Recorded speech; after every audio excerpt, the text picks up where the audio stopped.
Hey guys, tonight we are climbing into bed with the Victorians, and I want to warn you now, it is a considerably more crowded bed than you were expecting. Forget the crisp linen and the lavender sachets you have seen in period dramas. We are talking about the actual sleeping habits of actual 19th century people, the ones who shared their mattress with strangers, dosed their babies with what was functionally opium, and occasionally installed a bell in their own coffin because they were not entirely convinced they were done being alive yet. Somewhere between the four-poster fortress of the aristocracy and the flea-ridden straw sack of everybody else, an entire civilization figured out how to fall asleep every single night without central heating, without antihistamines, and without a single one of them ever once asking, is this normal? Because as far as they knew, it absolutely was. So before you get comfortable, take a second to like the video and subscribe, but only if you actually enjoy what I do here, and leave a comment telling me where you are tuning in from and what time it is for you right now, because somewhere out there it is always exactly the wrong hour to still be awake. Now dim the lights, put on a fan for that soft forgettable hum, get yourself properly tucked in, and let's ease into this together. Let's just sit with a few questions for a moment, the kind you have never asked out loud, but have absolutely wondered somewhere around 2 in the morning. Did Victorian people actually sleep through the night, in one uninterrupted stretch the way we pretend to now? What exactly was in the medicine they gave babies to make them stop crying? And why does it sound suspiciously like something you would need a permit for today? Why did rich people employ an entire staff of humans whose entire job was interrupting other people's sleep? What was a warming pan? And why does it sound like something you would use to threaten a burglar rather than heat a bed? Did anyone actually get buried alive? Or was that just something everyone worried about at 3 AM? For absolutely no reason. And why, if the wallpaper matched the curtains so beautifully, was it also quietly poisoning everyone in the room while they slept? We are going to answer every one of these tonight, slowly, gently, and in far more detail than is strictly good for you before bed. Congratulations, you have just woken up in England, sometime in the 1870s, tucked into a bed that is not entirely yours, in a room that is not entirely warm, surrounded by people who are not entirely asleep. Let's find out how you got here. And more importantly, how on earth anyone managed to sleep through any of it. The mattress announces itself before you are even fully conscious, which is to say it creaks, sags and rustles like a haystack having a mild existential crisis.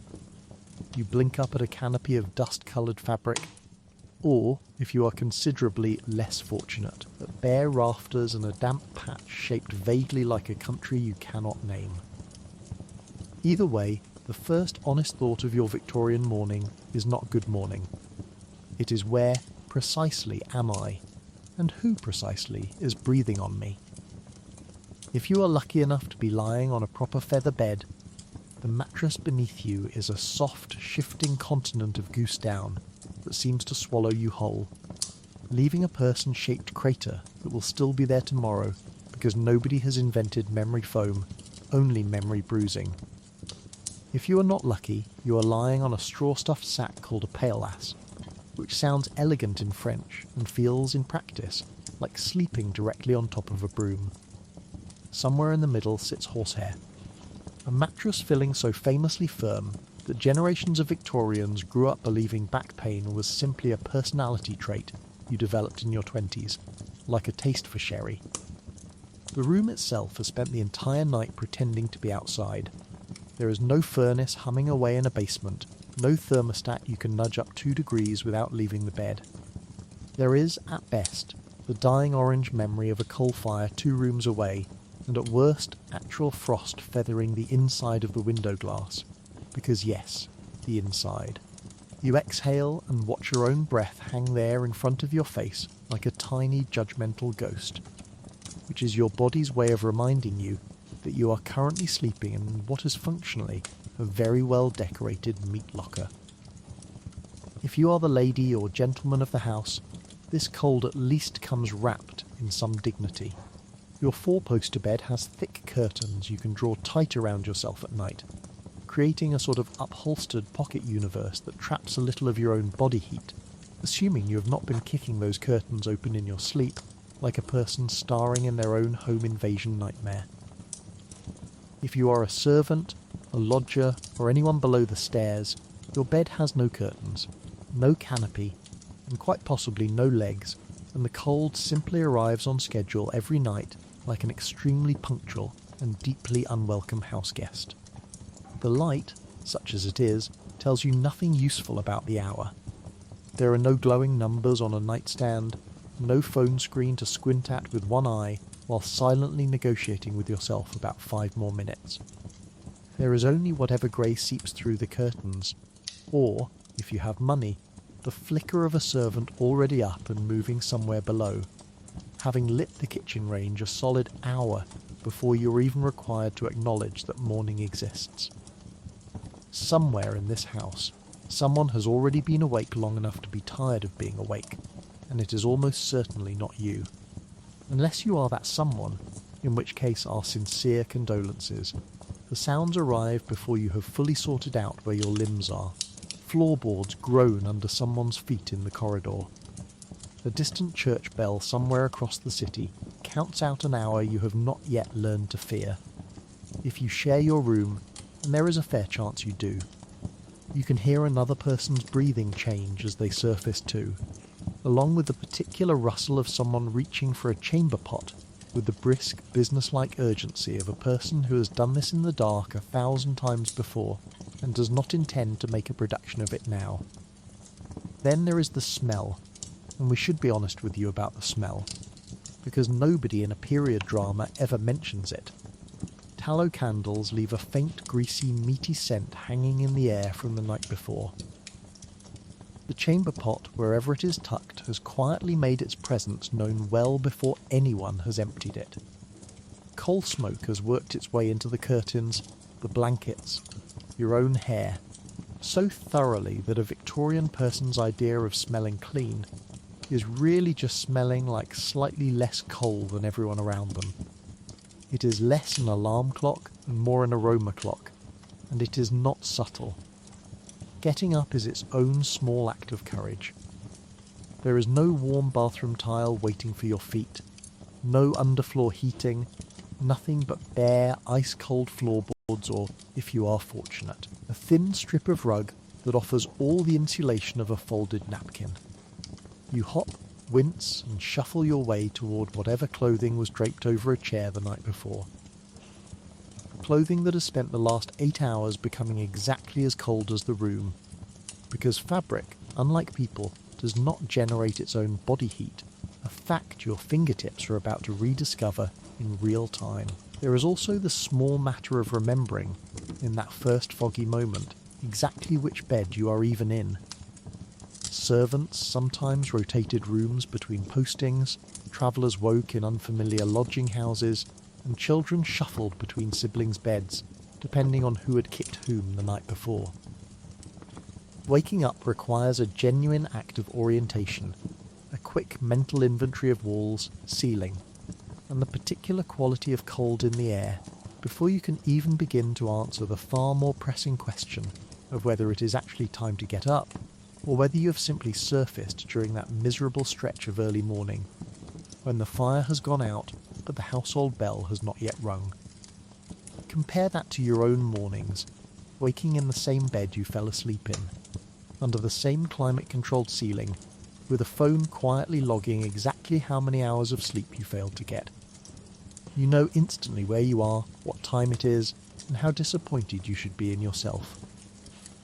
The Victorian sleeper enjoys no such clarity, only a slow, cold, deeply analogue process of piecing the morning back together one creak and one shiver at a time, which, if nothing else, at least guarantees you are fully awake by the time you have finished doing it. And through it all, remarkably, everyone gets up.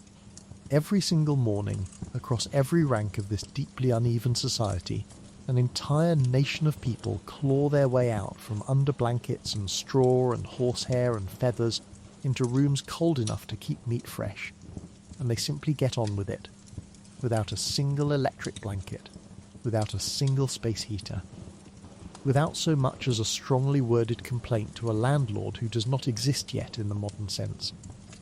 They just accept that mornings are cold, beds are strange, and consciousness itself arrives accompanied by the faint scent of yesterday's candle smoke. You, meanwhile, are still deciding whether your bedroom is too cold at 68 degrees with the heat set on a timer. Perspective is a wonderful thing, and the Victorians, frankly, did not have the luxury of needing any. Before you can even think about the day ahead, there is a piece of headwear waiting for you, and no, it does not involve alcohol. Every self-respecting Victorian head, rich or poor, retires each evening under a soft, faintly ridiculous cotton or wool cap. And the reason has nothing to do with fashion, and everything to do with the fact that your bedroom is, functionally, a walk-in refrigerator. Picture it. Plain white cotton for most people, sometimes trimmed with a modest ruffle if you are feeling festive, or quilted wool if the winter is being particularly unkind. It ties snugly under the chin with a little bow. The overall silhouette somewhere between a christening gown and a very serious lampshade. There is no vanity involved in this decision whatsoever, which is precisely why everyone wears one without complaint. Heat, as any Victorian could tell you without ever having heard the phrase, escapes rapidly from an uncovered head. And when your bedroom sits several degrees colder than your refrigerator's vegetable crisper, you take whatever insulation you can get, dignity be damned. Consider what your head has been doing all day. If you are a woman, it has spent 12 or more hours pinned, curled, braided, and occasionally tortured into a hairstyle requiring more architectural planning than the room you are sleeping in. If you are a man, it has been oiled, combed, and possibly waxed into a shape that took real commitment to achieve. The nightcap is not merely about warmth then, it is about protecting that investment from the indignity of a pillow, keeping hair relatively contained and relatively clean between the rare and event-like occasions of an actual proper wash. Think of it as the 19th century's answer to the modern silk bonnet, minus the influence of marketing and plus significantly more wool. And the cold is not being dramatic here. Without central heating, a bedroom on a January night in England can genuinely drop close to freezing, and heat pours off an exposed scalp with an efficiency your body finds almost insulting. Doctors of the era, who had strong opinions about absolutely everything, insisted that sleeping bare-headed invited chills, and chills in the Victorian medical imagination were the gateway drug to nearly every ailment known to man, from a head cold to a full-blown fever. So the nightcap becomes not a quirky accessory, but a genuine medical precaution, worn with the same grim seriousness you might reserve for actually taking your vitamins, instead of just buying them and leaving the bottle unopened on the counter. Everyone participates, and everyone looks equally absurd doing it, which is, in its own way, rather comforting. The lord of the manor climbing into his four-poster in a tasselled cap looks every bit as ridiculous as the scullery maid in her plain cotton one, and there is something almost democratic about a fashion item that flatters absolutely nobody. Children wear them, elderly relatives wear them, even the notoriously vain wear them, because vanity has its limits, and those limits are located exactly at the point where your ears start to go numb. Now imagine trying to explain this to a modern person used to programmable thermostats and heated mattress pads. You would have to describe an entire nightly ritual built around one single unglamorous piece of cloth, worn purely because the alternative was waking up with a headache and a genuine belief that you had contracted some kind of nocturnal ailment through your unprotected scalp. It is the exact energy of wearing a beanie to bed because your landlord refuses to fix the radiator, except everyone in England was doing it simultaneously, for over a century, without a hint of irony. There is also, delightfully, a certain comic tradition attached to the nightcap, immortalised in countless illustrations of the era showing a startled homeowner leaning out a window at some late-night disturbance, candle in one hand, nightcap flopping absurdly to one side. It became instant visual shorthand for having just been woken up, the Victorian equivalent of bedhead, except contained neatly inside a piece of fabric rather than sprawled dramatically across a pillow. Even at the time, people recognised the image was faintly comic. They wore it anyway, because comic and warm beats dignified and hypothermic every single time. If any of this seems difficult to picture, consider that the image survived long enough to become a piece of cultural shorthand you already know without realising it. That famous illustration of a startled old miser bolting upright in bed at the sight of a ghostly visitor, cap slightly askew, tassel flopping to one side, is not a costume designer's flourish. It is simply what a respectable Victorian gentleman actually wore to bed every single night of his life, ghosts or no ghosts. The image endured in popular imagination precisely because it was so instantly recognisable to anyone reading it at the time. The 19th century equivalent of drawing someone in pyjamas and slippers to signal, unmistakably, that this person has just been woken up. The caps themselves came in a surprising range of forms, depending on your budget and your patience for laundry. A working man might own one plain cotton cap, washed rarely, and worn until it had taken on a faint permanent yellowish hue from years of hair oil and coal smoke, while a wealthier gentleman could afford several, rotated through the week like shirts, some trimmed in silk, some tasselled, some monogrammed by a wife or mother with more free time than sense. Women's nightcaps tended toward the frillier end of things, trimmed with lace or ribbon, in part because a woman's nightcap also had the secondary job of protecting an elaborately set hairstyle from collapsing entirely overnight, a concern no man in this era needed to entertain for even a moment. Inns and lodging houses sometimes kept a communal stock of nightcaps for travellers who arrived without their own, which raises a question modern hotel guests are fortunate never to have to consider, namely how many previous strangers' heads a given nightcap has warmed before it reaches yours. Nobody at the time seemed especially troubled by this. Laundry was expensive, hot water was scarce, and a slightly used nightcap beat a bare, freezing scalp by a wide enough margin that hygiene concerns simply lost the argument before it started. So as you settle in tonight, picture that soft cotton cap being tied snugly beneath your chin, the small bow resting against your throat, your ears finally protected from a room that has spent all evening getting steadily colder. It will not make you look distinguished. It will not make you look fashionable. It will, however, keep your head from radiating away the one bit of warmth your blankets have managed to trap, and by the standards of a freezing Victorian January, that is a trade every single person in this house, from the mistress to the boot boy, was more than happy to make. Privacy, as a concept, has not been invented yet, at least not for anyone without a title. Tonight, like most nights, you will be sharing a mattress with at least one other body, and depending on your luck, that body could be a sibling, a lodger, a servant, or a complete stranger passing through on market day. In a labouring family's cottage, bed sharing is simply arithmetic. There are perhaps 2 or 3 beds in the entire house, and considerably more people than that requiring somewhere to lie down, so children are stacked crosswise like firewood, 2 at the head, 1 at the foot, everyone's feet cheerfully tangled in everyone else's business. Parents share their own bed with the youngest infant tucked between them, partly for warmth and partly because there is genuinely nowhere else to put a baby. Older siblings double up, and it is entirely normal for a household to contain a bed shared by 4 or 5 people, whose only real qualification for sleeping together is that they happen to be related and it is bedtime.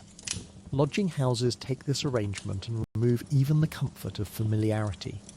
In the cheaper establishments crowding the poorer districts of any English city, you might pay a few pence for a spot in a shared bed with someone you met for the first time an hour earlier over a bowl of thin soup. Beds are rented not by the room, but by the space, sometimes even by the half, meaning 2 total strangers might negotiate, without any particular embarrassment, over who gets which side and whether the blanket will be shared fairly. Reputable lodging houses at least tried to keep men and women in separate rooms, though reputable is doing quite a lot of heavy lifting in that sentence, and plenty of establishments simply packed bodies in wherever there was floor space. Mattress optional.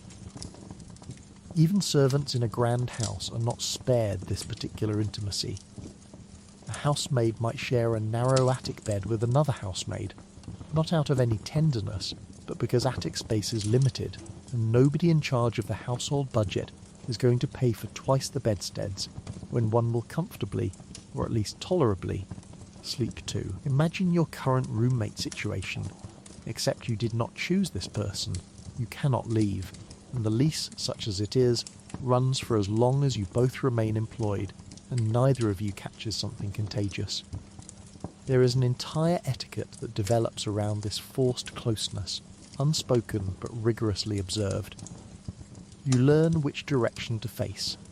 You learn not to hog the blanket, because the person beside you will absolutely notice and will absolutely mention it, possibly at volume, possibly in front of others the next morning. You learn to fall asleep despite someone else's elbow finding your ribs at 3 a.m, despite a stranger's cold feet seeking out the warmest part of the bed with the homing instincts of a heat-seeking missile, despite snoring, sniffling, murmuring, and the occasional full sentence spoken aloud by someone deep in a dream you will never be told about. Think about your own reaction the last time a hotel accidentally gave you a room with a single bed you had to share with a travel companion for one uncomfortable night. Now multiply that mild indignity by every single night of your entire life, with a rotating cast of siblings, lodgers, and the occasional itinerant stranger. And you begin to approach the genuine Victorian experience. There is no scrolling on your phone to escape the awkwardness, no separate room to retreat to when someone is snoring like a steam engine 2 feet from your ear. There is only the mattress you have got, the person beside you, and the shared, unspoken agreement that morning will come eventually, and this will all be worth it, or at least survivable. Travel only complicates matters further.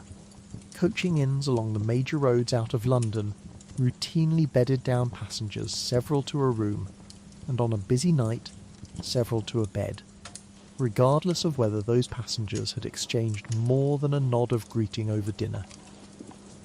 A merchant heading north might find himself sharing a mattress with a curate, a drover, and a peddler, all snoring in different keys, all having paid the same modest fee for the privilege of a horizontal surface. Innkeepers were not being cruel here, merely practical, since turning away paying customers because the beds were technically full was not a luxury a struggling coaching inn could afford, and a spare 6 inches of mattress was still 6 inches of revenue.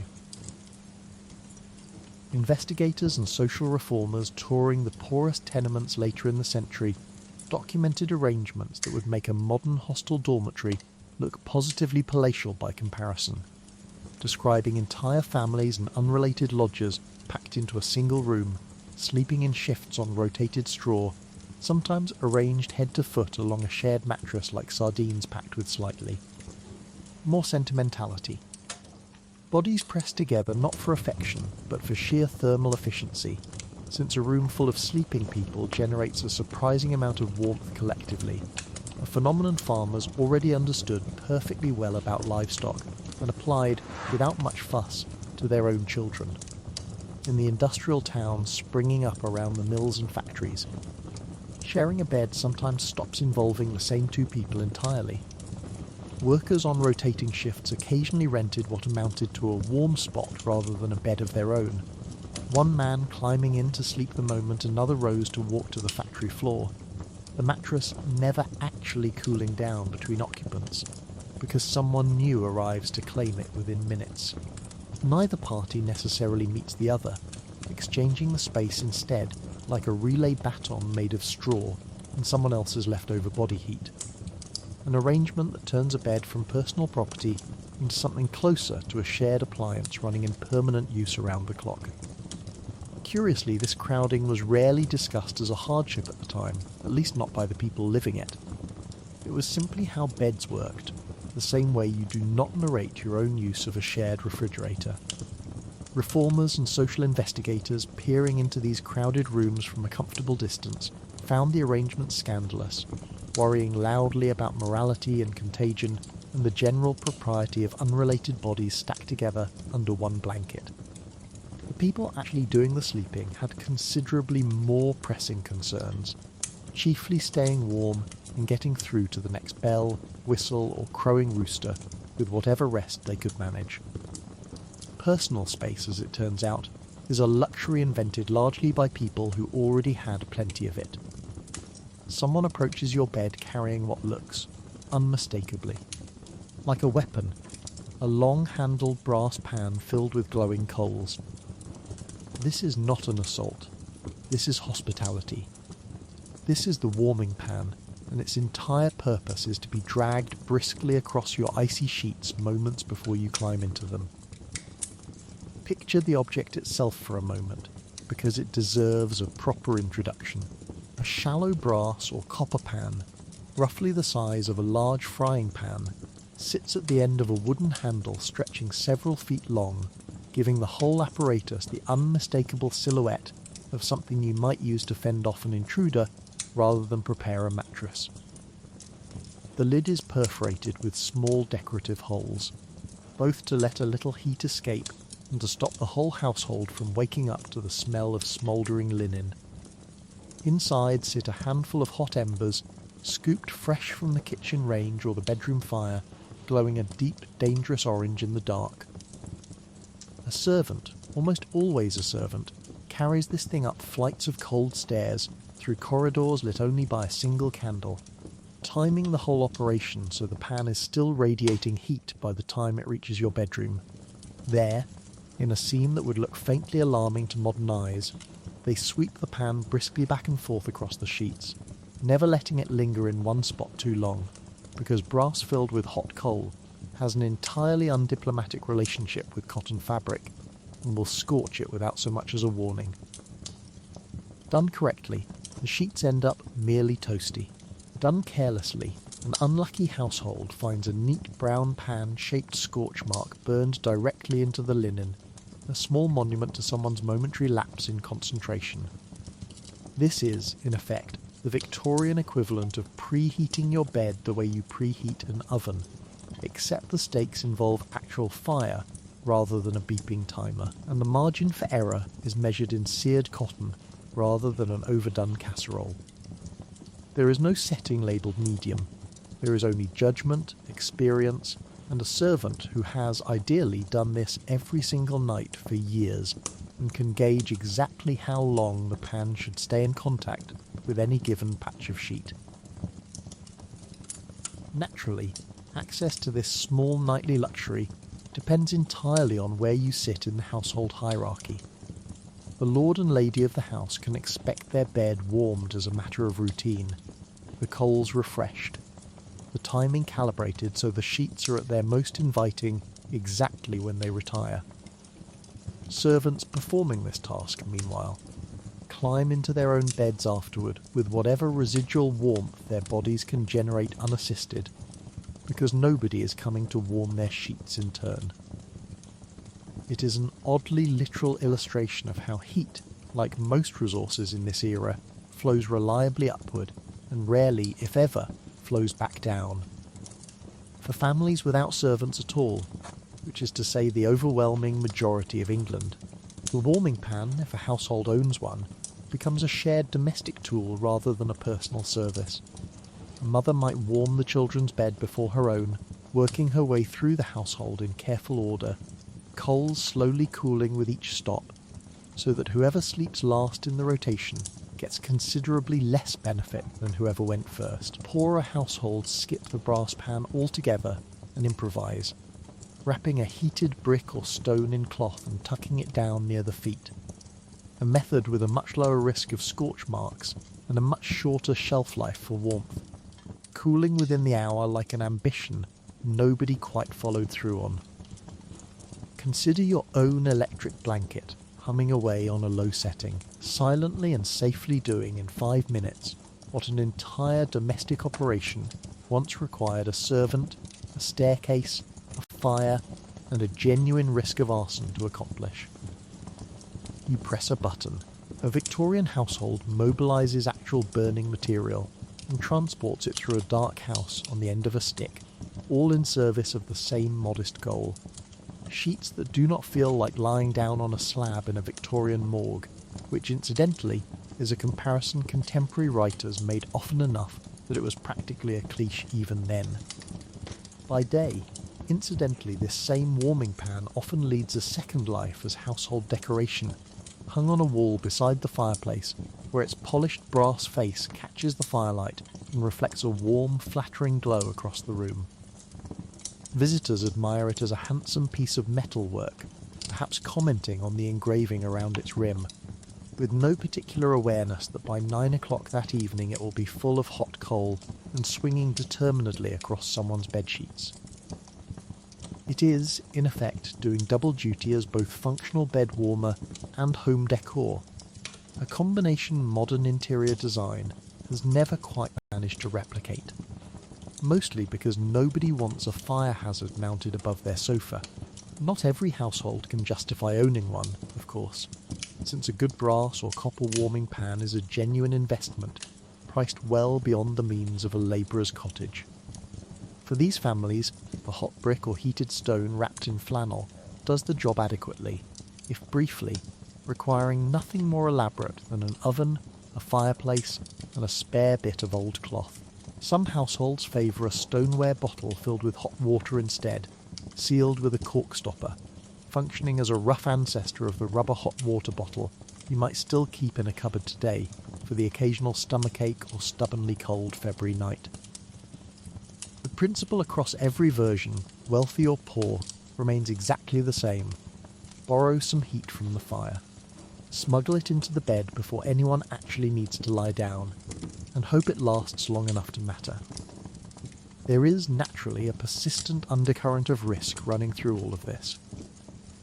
House fires traced back to a carelessly handled warming pan or a hot brick left too long against dry linen were common enough that cautionary tales circulated freely. The sort of story a grandmother might tell a servant girl new to the job, delivered with the same weary gravity your own relatives might use to warn you about leaving a candle burning near the curtains. Except in this case the candle has been replaced with an actual pan of burning coal being waved around inside a wooden house. By the time you actually climb into bed, the warming pan has already been withdrawn, its job complete, the brief flare of heat already beginning its slow retreat back into the general chill of the room. You have perhaps 20 minutes, maybe 30 if you are fortunate and burrow in quickly, before the sheets return to their natural, ambient, faintly hostile temperature. This is not a permanent solution. It was never meant to be one. It is simply enough of a head start to convince your body that falling asleep is a reasonable idea, rather than a slow negotiation with frostbite, and in a house with no furnace, a head start is very often all anyone can reasonably ask for. At some point tonight, nature will call, and nature has terrible timing, because outside your door is a freezing corridor, a locked staircase, and possibly a dog. This is why every Victorian bedroom worth its salt keeps a chamber pot tucked discreetly beneath the bed frame, ready for exactly this emergency. Consider the alternative for a moment, because it is worth appreciating just how sensible this arrangement actually is.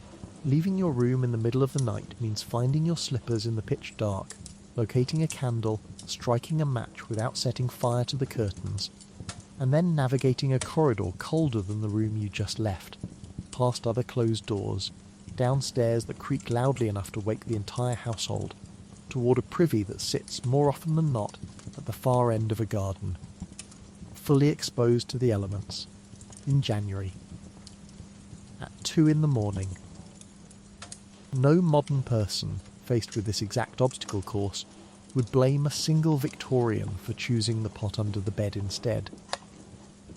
The pot itself, depending on your station in life, ranges from a plain tin vessel to a genuinely handsome piece of decorated porcelain, sometimes painted with flowers. sometimes bearing a cheeky printed joke or face on the inside base, because apparently even a chamber pot deserved a small moment of whimsy. Wealthier households owned one for every bedroom, tucked into a discreet cabinet called a night commode, disguised as an innocent piece of furniture so nobody had to actually look at it during daylight hours. Poorer households made do with a single shared pot for an entire family, which introduces its own delicate questions of timing, courtesy, and who exactly gets first claim in an emergency. Using it, of course, requires a certain practiced nonchalance, especially if you are sharing your bed or your room with someone else entirely. There is no pretending this is a private act when your bedmate is lying 2 feet away, and Victorian bedrooms developed an entire unspoken etiquette of not commenting, not reacting, and certainly not lighting a candle to get a better look at proceedings that everyone silently agreed did not require additional illumination. You simply carried on, rolled back over, and let sleep resume its business. The same unbothered discretion you might extend to a roommate's phone call through a thin apartment wall. The morning after is where the true unpleasantness begins, because someone now has to deal with the pot's contents, and that someone is almost never the person who used it. In a grand house, this task falls to a housemaid, who empties, rinses and returns the pot each morning as part of an unglamorous but entirely expected list of daily duties, right alongside laying fires and hauling coal scuttles up flights of stairs.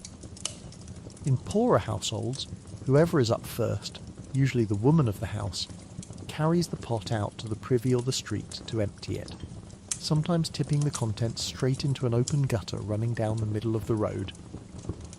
A practice that did wonders for London's air quality and absolutely nothing for anyone's sense of personal space while walking to work. Reflect for a moment on your own bathroom, sitting quietly down the hall, plumbed directly into a system that whisks everything away with a single flush and a faint whirring sound. No carrying, no emptying, no gutter, no housemaid drafted into service on your behalf before breakfast.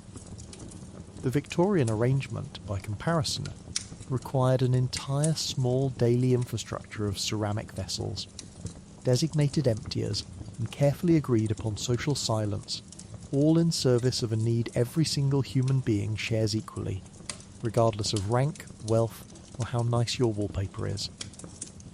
The positioning of the thing matters more than you might expect. It lives tucked just far enough under the bed frame that a sleepy arm can locate it by feel alone, without the indignity of actually having to sit up, open your eyes, or fully return from whatever dream you were having. Some grander bedrooms house it inside a dedicated piece of furniture entirely, a wooden cabinet built to look, at a glance, like an unremarkable bedside table, or even a small upholstered stool, the sort of tasteful disguise that fools absolutely nobody who has spent more than one night in the house, but preserves, at least, the polite fiction that nothing of the sort is happening in a room this well decorated.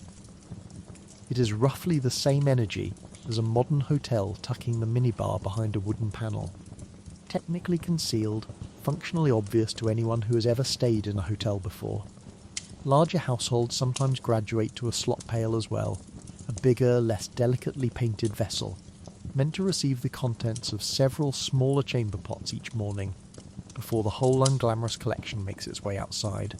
This creates in effect a small internal plumbing system built entirely out of ceramic, muscle, and the quiet suffering of whichever servant drew the short straw that week.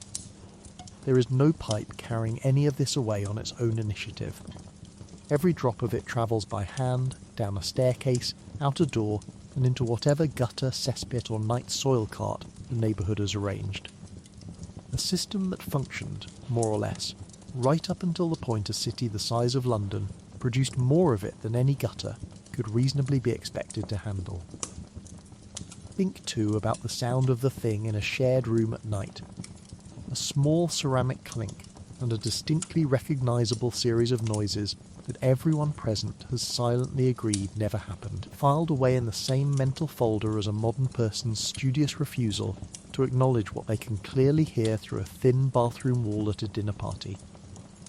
The etiquette here is not written down anywhere. It does not need to be. Everyone simply understands that morning conversation will not reference last night's chamber pot activity under any circumstances. A small, unspoken mercy in a household otherwise lacking almost every other form of privacy. And yet, in its own strange way, the chamber pot represents a small triumph of practical thinking over sheer discomfort, faced with genuinely miserable alternatives, cold corridors, distant privies, barking dogs and pitch darkness. An entire society quietly agreed that the sensible solution was simply not to leave the room at all. It solved the actual problem with minimal fuss, provided you could tolerate the faint smell it left behind until morning, and the complete absence of privacy from whoever shared your bed. Function, in this case comfortably outranked dignity, and if you have ever hesitated to get out of a warm bed on a cold night for any reason at all, weighing the relative discomforts with the seriousness of a much bigger decision, you already understand the Victorians perfectly. They simply made the same calculation you would, reached the same obvious conclusion, and kept a lidded vessel within arm's reach to make sure they never had to make it twice in one night. You are not the only one settling in for the night. Your mattress, your bed frame, and quite possibly your nightcap are already home to a small, thriving, uninvited population that has been waiting all day for the lights to go out. The moment the candle is snuffed, the tenants begin to stir, emerging from the seams of your mattress ticking and the joints of your wooden bedstead, with the punctuality of commuters who have somewhere very important to be, and that somewhere is you. Bedbugs, flat, reddish-brown, and roughly the size of an apple seed, have spent the daylight hours tucked into cracks you would never think to check. The grooves of a headboard, the folds of a bed curtain, the tufted buttons of a mattress that has not been properly aired since the Crimean War. They do not care whether you are gentry or gutter. They care only that you are warm, still, and conveniently horizontal for several hours, which from an insect's perspective is basically an all-you-can-eat buffet with a reservation system. Fleas, meanwhile, arrive by an entirely different route, hitching along on the household dog, the second-hand blanket, or the straw stuffing of a cheaper mattress. And they at least have the decency to keep moving, rather than settling in for a leisurely meal. If you are wealthy, your bed frame is very likely made of iron rather than wood, and this is not a matter of taste.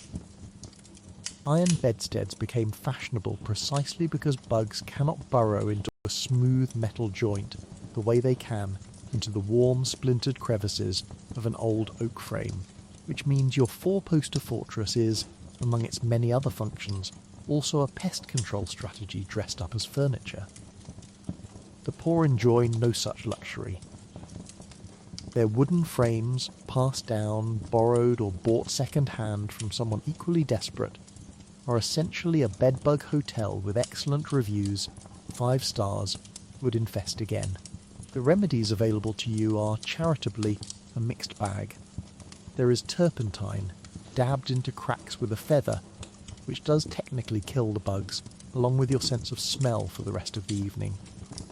There is corrosive sublimate, a mercury-based wash painted onto bed joints by hand, with absolutely no consideration for what mercury also does to the person applying it. There is Persian insect powder, a genuinely effective pyrethrum-based product that at least does not attempt to poison you in the process, which by Victorian standards counts as a miracle cure. And there is the old-fashioned method, favoured by housemaids everywhere, of running a lit candle flame carefully along the seams of the bed frame to singe the eggs before they hatch, a task that combines pest control with an admirable disregard for fire safety. None of it works particularly well, or particularly permanently. You will wake tomorrow with a neat constellation of bites along your forearm, and you will do what every Victorian does, which is scratch, sigh, and accept it as simply part of the texture of a night's sleep, the way you might now accept a slightly too firm hotel pillow or the mysterious stain on an Airbnb duvet that nobody wants to ask you about directly.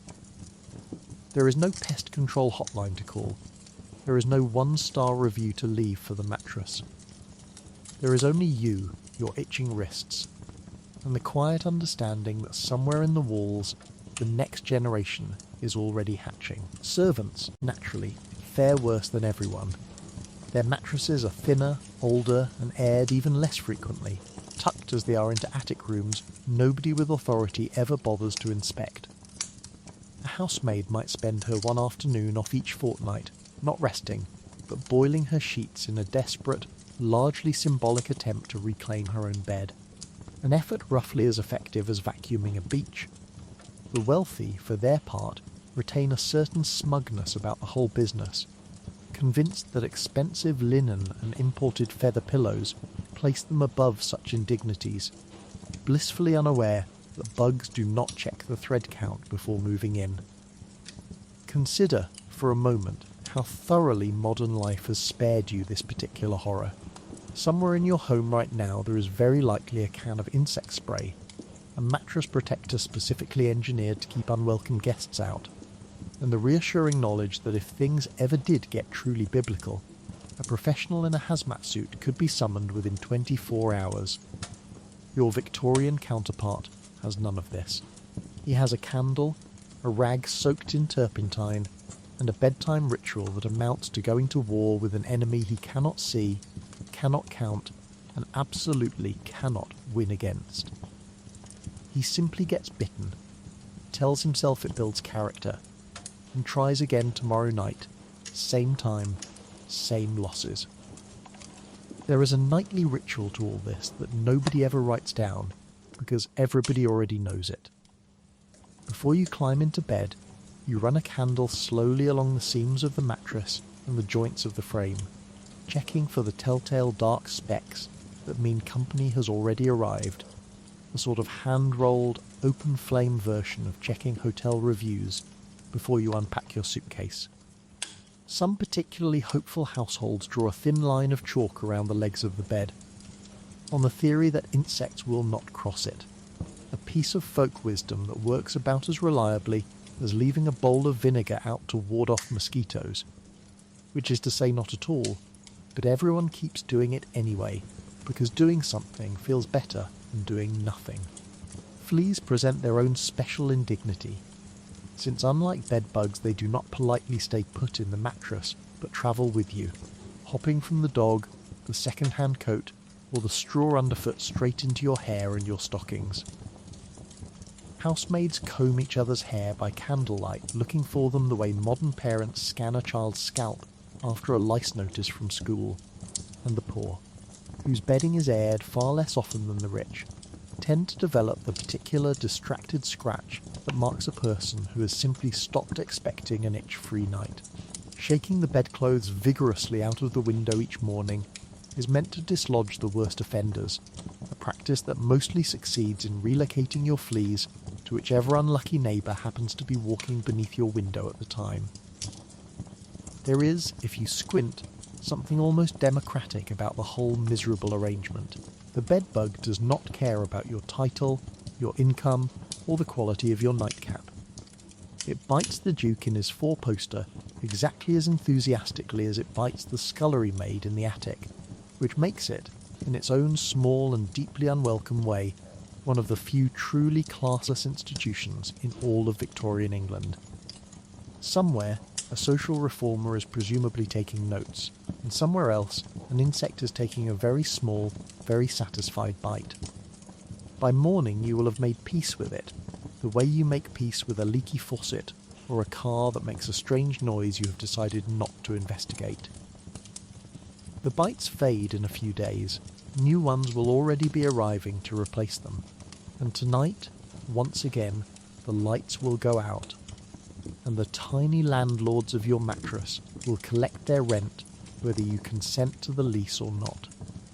If you are a servant in this house, your accommodations are a very different story, and by story we mean a narrow, unheated attic room directly under a roof that transmits every degree of outdoor weather with impressive efficiency. In July it is an oven, in January it is quite literally colder inside than the frost forming on the inside of your one small window. There is no in-between season up here, no gentle spring evening, only extremes, and you experience every one of them at close range, tucked directly beneath the slates like a letter left too long in a mailbox nobody checks. The room itself is modest in the way that a shoebox is modest, an iron bedstead, narrower than the ones downstairs and considerably more likely to squeak in a way that announces your every movement to whoever sleeps in the room next door, which is usually another servant, because privacy of any kind is not part of your employment package. A washstand with a chipped basin, a single hook for your one spare uniform, perhaps, if you are lucky, a small chest of drawers that once belonged to someone upstairs before it was deemed too shabby for company and quietly demoted to your floor, the same way you might inherit a relative's old laptop once they upgrade to something nicer. You share this space, more often than not, with one or two other maids, all of you sleeping head to foot in a rhythm dictated entirely by the household's needs rather than your own. The housemaid rises first, somewhere around 5 in the morning, while the family upstairs is still deeply, comfortably asleep, because the fires must be lit and the front steps scrubbed before anyone with a title opens their eyes. This means your sleep, however exhausted you are, is always the shortest sleep in the building, bookended on one side by the last of the family's demands, and on the other by the earliest of tomorrow's chores. A scheduling arrangement that would make even the most punishing modern shift job look positively generous by comparison. Your possessions, such as they are, fit inside a single small trunk pushed under the bed, containing perhaps a spare set of underclothes, a Sunday best outfit for the one church service you are permitted to attend, and whatever small keepsakes from home you are allowed to bring, since employers reserve the right to inspect your room whenever they please and have strong opinions about clutter, followers, and anything they consider morally questionable, including, in many households, letters from a sweetheart. Candles are rationed rather than freely available, doled out by the housekeeper according to strict weekly allowances, which means the hour before sleep is often spent in near total darkness, undressing by feel and folding your uniform by memory, rather than risk wasting a stub of tallow you will need again tomorrow night. Seniority among the servants determines who gets which bed in which room, in a hierarchy nearly as rigid as the one governing the family upstairs. The cook or the lady's maid, having climbed the ranks over years of service, might claim the marginally less draughty corner near the chimney breast, while the newest scullery maid, barely 14 and fresh from the workhouse or a rural cottage, gets whatever is left, which is usually the spot directly under the worst leak in the roof. Male and female staff are housed on entirely separate floors or wings, sometimes with the housekeeper's own room strategically positioned between them like a human tripwire, because the mere possibility of a footman and a housemaid occupying nearby beds is treated as a moral emergency requiring architectural intervention. Should you fall ill in the night, there is no separate sick room waiting for you the way there is for the family, no nurse summoned, no vigil kept at your bedside by anxious relatives. You simply lie there in the same shared attic bed, coughing or feverish, while your roommate tries to sleep beside you and hopes fervently that whatever you have caught is not catching. An arrangement that makes the modern experience of a roommate with a head cold in a shared college dorm look almost luxurious by comparison. Not every servant gets the attic. Either the footman or the odd job man might be installed on a truckle bed on the landing, close enough to hear if a bell rings in the night, or tucked into a cramped alcove under the main staircase, which sounds almost charming in a storybook way until you consider that it means sleeping in a space designed for storing boots, not people. There is no lock on any of these doors. There is, frequently, no door at all, just a curtain or a gap in the eaves, because your employer's assumption is that you have no business requiring privacy from the household you exist to serve. The male staff, where there are enough of them to bother separating, often sleep nearer the pantry or the silver safe, not for their comfort but for the household's, positioned as a sort of unpaid half-asleep security system. If the silver goes missing in the night, it is the footman's proximity to the pantry that will be scrutinised first, which adds a lovely extra layer of anxiety to an already uncomfortable bed, somewhat like being asked to sleep in the break room specifically, so you can keep an eye on the office supplies. Central heating obviously does not extend to these floors. Whatever warmth exists downstairs in the family's rooms, courtesy of roaring coal fires and warming pans dragged lovingly across their sheets, evaporates entirely by the time it reaches the attic stairs. You are issued, if the household is a generous one, an extra blanket for the coldest months, and if it is not, you are issued a strong constitution in the hope that your roommate runs warm. Frost on the inside of the window is not an unusual sight. Waking up able to see your own breath is simply Tuesday. And yet, remarkably, you are still expected to appear downstairs each morning crisp, alert, and cheerfully invisible, as though you spent the night in the same feather-bedded comfort as the family you serve, rather than shivering under a thin blanket 2 floors above them. There is no sick day for looking tired. There is no complaint box. There is only the bell, ringing from somewhere far below, informing you that whatever kind of night you just had, it is once again time to get up. It is worth remembering the next time your studio apartment feels a little small or your radiator a little unreliable, that an entire class of Victorian workers spent their nights in spaces smaller and colder than most modern storage units, and still managed to be downstairs, dressed, and pouring tea before the people who owned those storage units had even opened their eyes. Can't sleep? There is a bottle for that, sold openly at the corner chemist's, no questions asked, no prescription required, and no real understanding of what it actually is, which is, to be perfectly blunt, opium dissolved in alcohol. Laudanum sits on the shelf next to the cough drops and the hair tonic, unremarkable, faintly reddish brown, and priced cheaply enough that a working family can afford a bottle nearly as easily as they can afford gin, which, in some parts of London, is precisely the comparison people are making. You measure your dose in drops, count it out into a spoon or a small glass of water, and the instructions on the label, where instructions exist at all, are charmingly vague. A few drops for a headache, a few more for toothache, rather more than that if sleep simply refuses to arrive, and nobody behind the counter is particularly inclined to stop you from deciding for yourself exactly how many more is rather more. There is no pharmacist raising an eyebrow, no daily limit, no small print about interactions or dependency, because the entire concept of opium addiction as a medical problem rather than a personal failing has not yet fully entered the public conversation. You are essentially self-medicating with a substance that would require an actual license to distribute in most of the modern world, purchased with the same casualness as a bar of soap. Even the bottle itself gives you very little to go on. There is often no printed dosage chart, no age range, no warning about combining it with anything else you might already have taken that day, just a name, a price, and the chemist's own casual reassurance that a spoonful before bed never hurt anybody, delivered with roughly the same confidence a modern pharmacy clerk might use to recommend a brand of cough drops. You are in effect conducting your own private and entirely unsupervised clinical trial every single night, adjusting the dose upward whenever last night's amount stops quite doing the job, which it inevitably does, because your body adapts to the substance long before anyone around you develops a name for that adaptation. It is used for absolutely everything. Insomnia, obviously, but also period pain, teething discomfort, coughs, nerves, grief, and the sort of generalised Victorian malaise that today might just be called a bad week.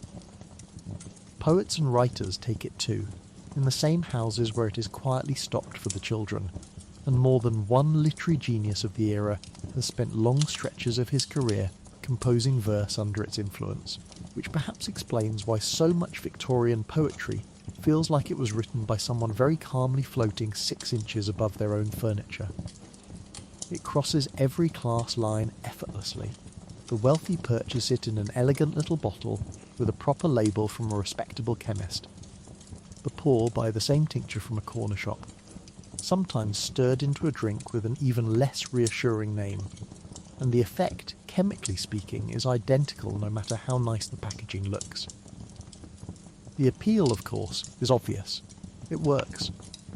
Sleep arrives quickly, deeply, and without the fuss of counting sheep or lying awake mentally rehearsing tomorrow's conversations.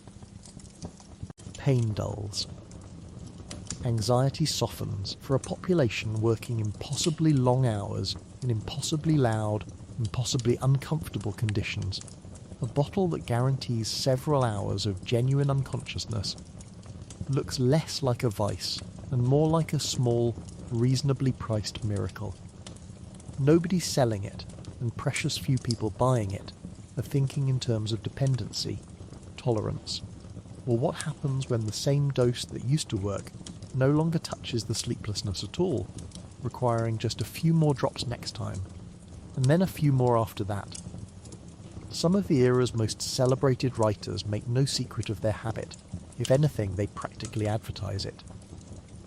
One well-known essayist publishes an entire, oddly matter-of-fact memoir about his years of opium use, describing nightmarish visions and long stretches of dreamy stupor with the same calm tone you might use to describe a mildly eventful holiday, and it becomes a minor literary sensation rather than a cautionary tale. Other poets of the age compose some of their most admired work in states that would today prompt a very serious conversation with a doctor, and readers at the time mostly find this fascinating rather than alarming, in roughly the same spirit that modern audiences find a musician's chaotic personal life more compelling than concerning. Part of the appeal is simple economics. In many towns, a dose of laudanum sufficient to guarantee a night's sleep costs less than a round at the public house, which makes it, for a certain kind of tired, cash-strapped worker, not merely available but genuinely the cheapest option on the table. It is marketed under a rotating cast of reassuring names, sedative solutions, soothing drops, nerve tonics, each one dressed up to sound like something a kindly physician invented, rather than a bottle of straight opium with a nicer label. Not unlike how modern energy drinks avoid ever printing the word stimulant in large friendly letters on the can. It is not until 1868, with the passage of a new Pharmacy Act, that England finally requires opium preparations to be labelled as poison and sold only through registered chemists who must record the purchase in a book. A modest step that at least introduces a small amount of friction into a system that previously had none whatsoever. It does not stop the trade. It simply means that for the first time, someone is quietly keeping a written record of exactly how much of the population is buying opium by the bottle to get through the night. And the numbers, once anyone bothers to add them up, turn out to be considerably higher than polite society had assumed. There is no rehab clinic waiting quietly in the wings for when this goes wrong, no support group, no framework at all for what we would now recognise instantly as addiction. There is only a slow, private, often silent unravelling, hidden behind curtains and good manners, dismissed by neighbours as someone simply having weak nerves or a delicate constitution. It will take decades and considerably more legislation than anyone currently expects before the danger of casually available opium is treated as a public health problem rather than a private failing. And even then the corner chemist keeps selling it well into the next century, largely because nobody has offered the sleepless public anything better. Picture, for comparison, standing in your own pharmacy aisle tonight, faced with a shelf of gentle, regulated sleep aids, dosage clearly printed, warnings about drowsiness and machinery duly noted, a pharmacist a few feet away who would very much like a word if you tried to buy 6 bottles at once. It is not exciting. It is not dramatic. It is, however, considerably safer than counting drops of opium tincture into a teaspoon by candlelight and hoping for the best. Which is precisely the trade-off an entire century made without ever really being asked whether they wanted it. So tonight, whatever keeps you from sleeping, be quietly grateful that your solution, whatever it is, almost certainly does not require a chemist to measure it out in drops or a century of hindsight to reveal exactly what you were taking all along. If the adults have laudanum, the babies have something arguably worse, a syrupy concoction nicknamed Godfrey's Cordial, marketed cheerfully to exhausted mothers as a way to soothe a fussy infant through the night. Sweetened with treacle, flavoured to mask the bitterness, and stirred through with a tincture of opium, it is sold in the same unremarkable brown bottles as everything else at the chemist's, sitting on a shelf as though it were nothing more alarming than cough syrup, priced within reach of the poorest household in the parish. The bottle itself is designed to be as unthreatening as possible, sold under names like Quietness, or Atkinson's Infant's Preservative, or Steedman's Soothing Powders, each label decorated with a peaceful-looking mother and child, rather than anything remotely resembling a skull and crossbones. It sits on the same shelf as teething powders and cough remedies, priced within reach of nearly anyone, and dispensed by shopkeepers who are, in most cases, no more aware of the exact concentration of opium in any given bottle than the parents buying it, since manufacturing standards for these products range from loosely consistent to essentially improvised depending on which supplier filled the batch. Understand the circumstances that make this bottle so tempting in the first place. If you are a working mother in an industrial town, employed 12 or more hours a day in a mill or a factory, an infant who will not stop crying is not merely exhausting, it is a genuine threat to your livelihood, because a baby who wails through the night leaves you unable to function at the loom the next morning, and a mother who cannot function at the loom does not get paid. A few spoonfuls of a cheap, widely available cordial that reliably produces several hours of blessed, total quiet looks from where you are standing, less like a risk and more like the only realistic option available to you. The trouble, of course, is dosage, or rather the complete absence of anything resembling it. Concentrations vary wildly from batch to batch and shop to shop, with no standardization, no regulation, and no reliable way for an exhausted parent measuring by eye in a dim kitchen to know whether tonight's spoonful is the same strength as last night's. Infants, being considerably smaller and more fragile than adults, tolerate error far less forgivingly, and the grim, well-documented result is a steady, quietly accepted rate of infant deaths attributed to overdose, deaths that rarely make it into any official record as anything more alarming than a baby who simply failed to wake up, which is precisely how many families and coroners of the era chose, whether from ignorance or mercy, to describe it. The dosing itself is almost never framed as anything sinister by the mothers doing it. It is simply what one does, passed along as practical wisdom from an older neighbour or a grandmother, the same unquestioned way a modern parent might pass along advice about which brand of formula settles a colicky stomach. Nobody administering a spoonful at bedtime believes for a moment they are doing anything other than being a good, attentive parent, which is precisely what makes the whole practice so quietly devastating rather than simply villainous, since the people most responsible are also, almost without exception, the people trying hardest. There is a particularly bleak irony sitting at the centre of all this. The whole appeal of the cordial is that it makes a baby sleep deeply and quietly for hours, which sounds, on paper, exactly like what every sleep-deprived parent in history has ever wanted, and yet a baby sedated into that kind of stillness is also a baby too drowsy to wake and nurse properly, which means the very product marketed as a comfort can quietly contribute to poor feeding, slow weight gain, and a weakened infant less able to fight off the illnesses already rampant in crowded industrial housing. The cordial does not just risk killing outright. It can also simply make an already vulnerable infant a little less able to survive everything else stacked against it. The practice is especially entrenched in the industrial districts built around textile work, the lace towns of Nottingham, the ribbon trade in Coventry, the cotton mills of Lancashire, anywhere the local economy depends on mothers being physically present at a machine all day, rather than at home with an infant. A hired childminder, if one can even be found, is often an elderly neighbour already looking after half a dozen other babies at once, and a dose of the cordial before the mother leaves for her shift is simply the most reliable way to guarantee the whole arrangement survives until evening. It is not laziness or neglect driving any of this. It is an entire regional economy quietly built on the assumption that infants can be chemically persuaded to inconvenience no one. Government statisticians of the period, compiling reports on infant mortality, begin to notice a curious pattern in exactly these districts.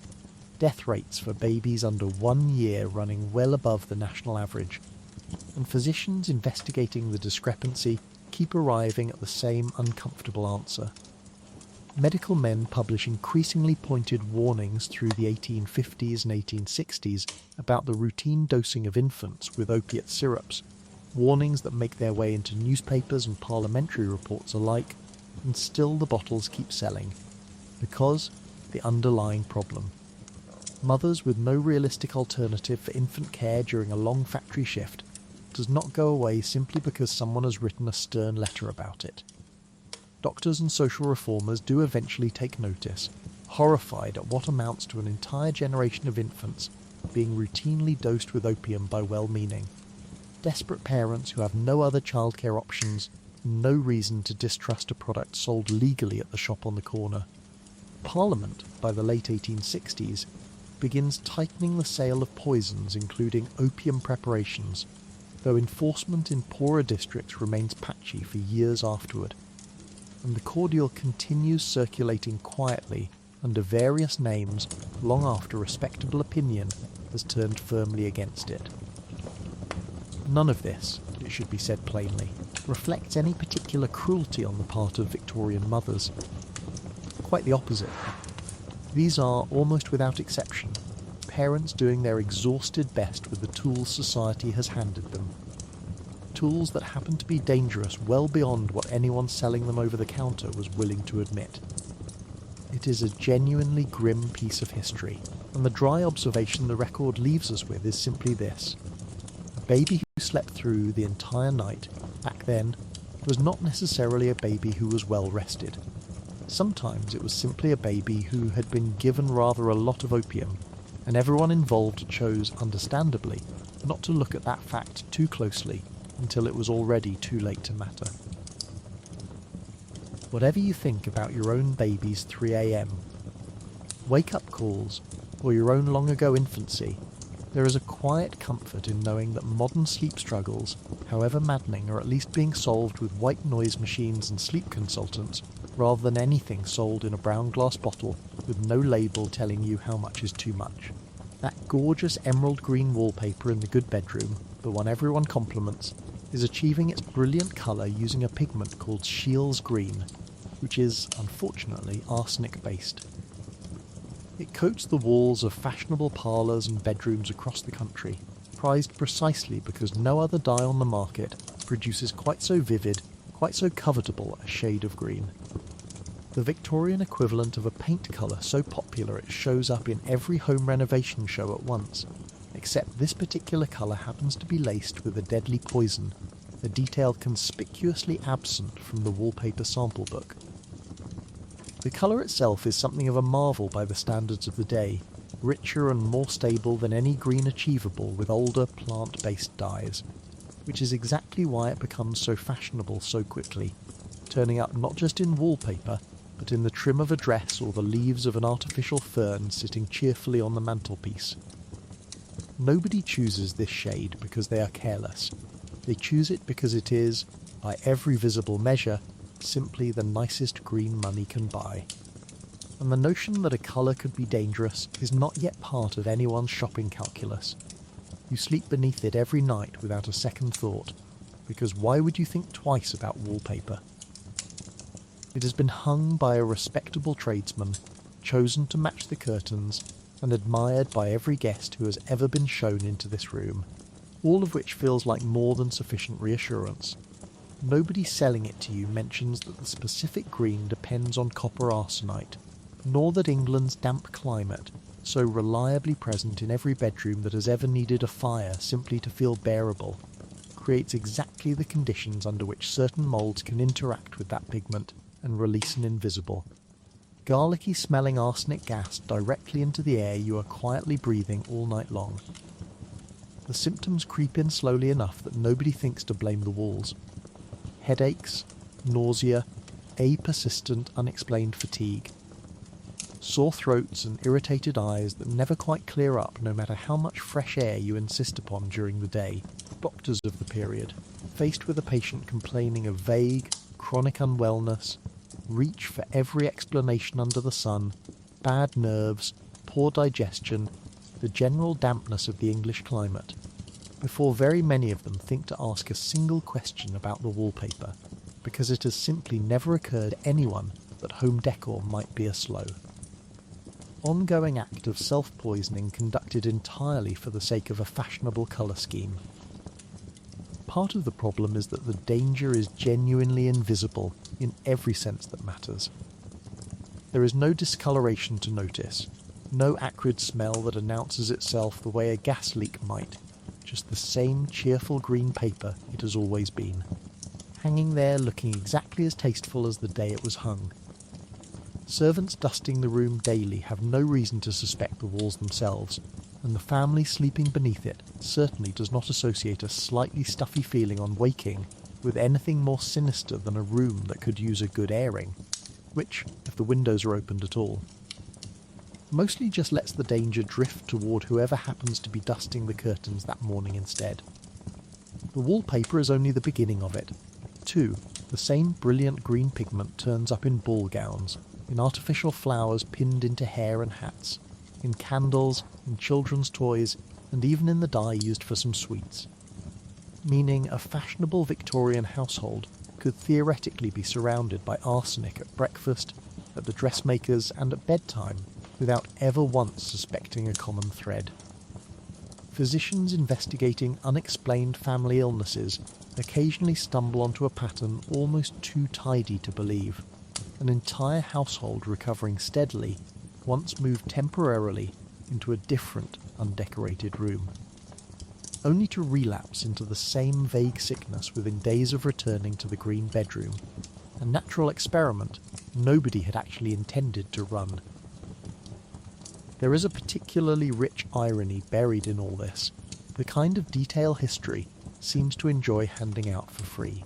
William Morris, the designer whose wallpapers are still celebrated today as the very height of Victorian taste, built a significant portion of his family fortune on shares in an arsenic mine, and for years produced deeply fashionable green patterned papers using the very pigment now known to be dangerous, all while dismissing the growing public concern as, in his own words, essentially hysteria dressed up as science. It is roughly the modern equivalent of a beloved home goods brand quietly owning the factory that produces the chemical everyone is starting to worry might be in their candles, and responding to the concern with a strongly worded letter about how people are simply overreacting.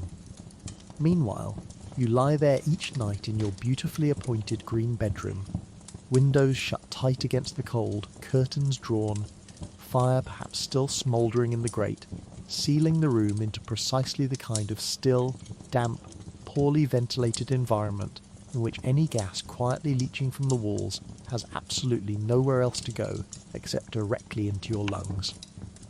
The very habits that keep you warm through a Victorian winter, the shut windows, the heavy drapery, the well-sealed room, are the exact same habits that trap whatever the wallpaper is producing right there with you until morning.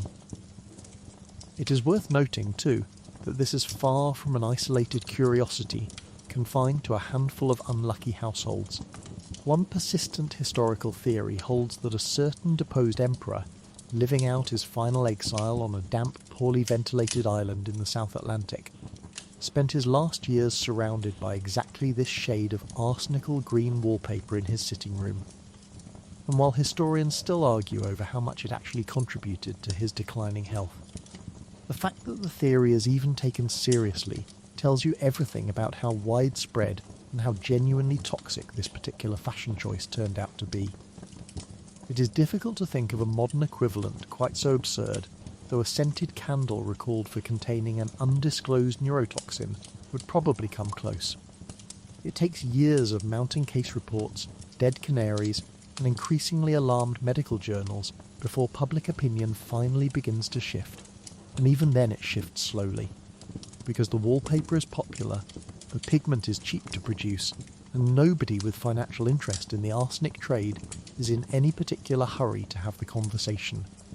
Eventually, cautious households do begin stripping the greenest rooms in favour of duller, safer colours, trading a little visual drama for the modest reassurance of not slowly poisoning their own children in their sleep. A trade that in hindsight seems fairly reasonable. Think, tonight, of every mildly alarming headline you have ever half read about of gassing furniture, or a new carpet smell that lingers a little too long. And take some comfort in the fact that at least someone, somewhere, eventually tests these things before they end up on your bedroom wall.